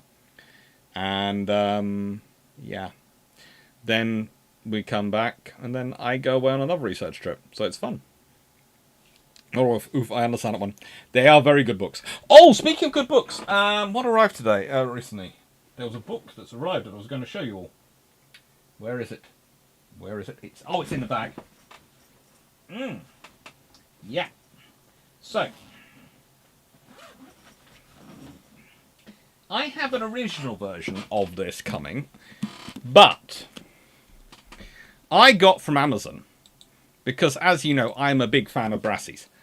I managed to get this 1900, the Naval Annual Brassies, Elbron Classics one, and it's gonna be in a brew ships at some point because it's actually a pretty good reproduction, and it's worthwhile investing in if you want to learn about the navies of 1900s and what was going on with them.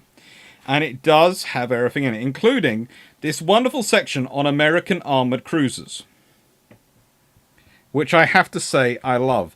It basically goes American battleships, da-da-da-da-da, and then American armored cruisers. There has been delay also in putting in hand the armoured cruisers California, Nebraska and West Virginia, provided for in 1899. Admiral Neal gives the following particulars concerning them. The 12,000-ton cruisers are to have a speed of 22 knots and are to carry 2,000 tons of coal. The battery will consist of 4 8-inch 45 caliber guns mounted in pairs in turrets, one turret forward and one aft, each having an arc of fire of 270 degrees. 14 6-inch 50 caliber guns, 4 of which will be carried on the upper deck, having an arc of fire of 145 degrees, 2 firing ahead and 2 astern. On the gun deck, 10 6-inch guns will be mounted, the forward and the after pair being sponsored to obtain end fire, and the others in broadside. The secondary battery will consist of 18 14-pounders, 12 3-pounders, 8 1-pounders, 8 machine guns and 2 field guns, a total of 66 guns. The vessel is also provided with 2 underwater torpedo tubes. The armor protection will consist of a complete waterline belt, 7 foot 6 inches wide, 6 inches thick at its upper edge, and tapering to 5 inches at its lower edge. The heavy belt extends from the forward to the after turret and is completed to the stem and stern by 3.5 inches of armour. Above the belt, the side is protected by 5 inches of armour, which covers all the 6-inch gun positions. The turrets for the 8-inch guns are at 6 inch of armour, except for the front plate, which is 6.5 inch. In addition to the above described protection, the vessels will have a complete cellulose belt and heavy curved protective deck extending the entire length of the ship. This deck will be 4 inches thick on its slopes and 3 inches thick on the flat. The question of sheathing is not yet fully determined. I love that. So much detail. Really good book to buy. Thank you very much for watching. Hope you enjoyed. And, well, yes. Thank you. Take care. Bye. Ooh. Boop.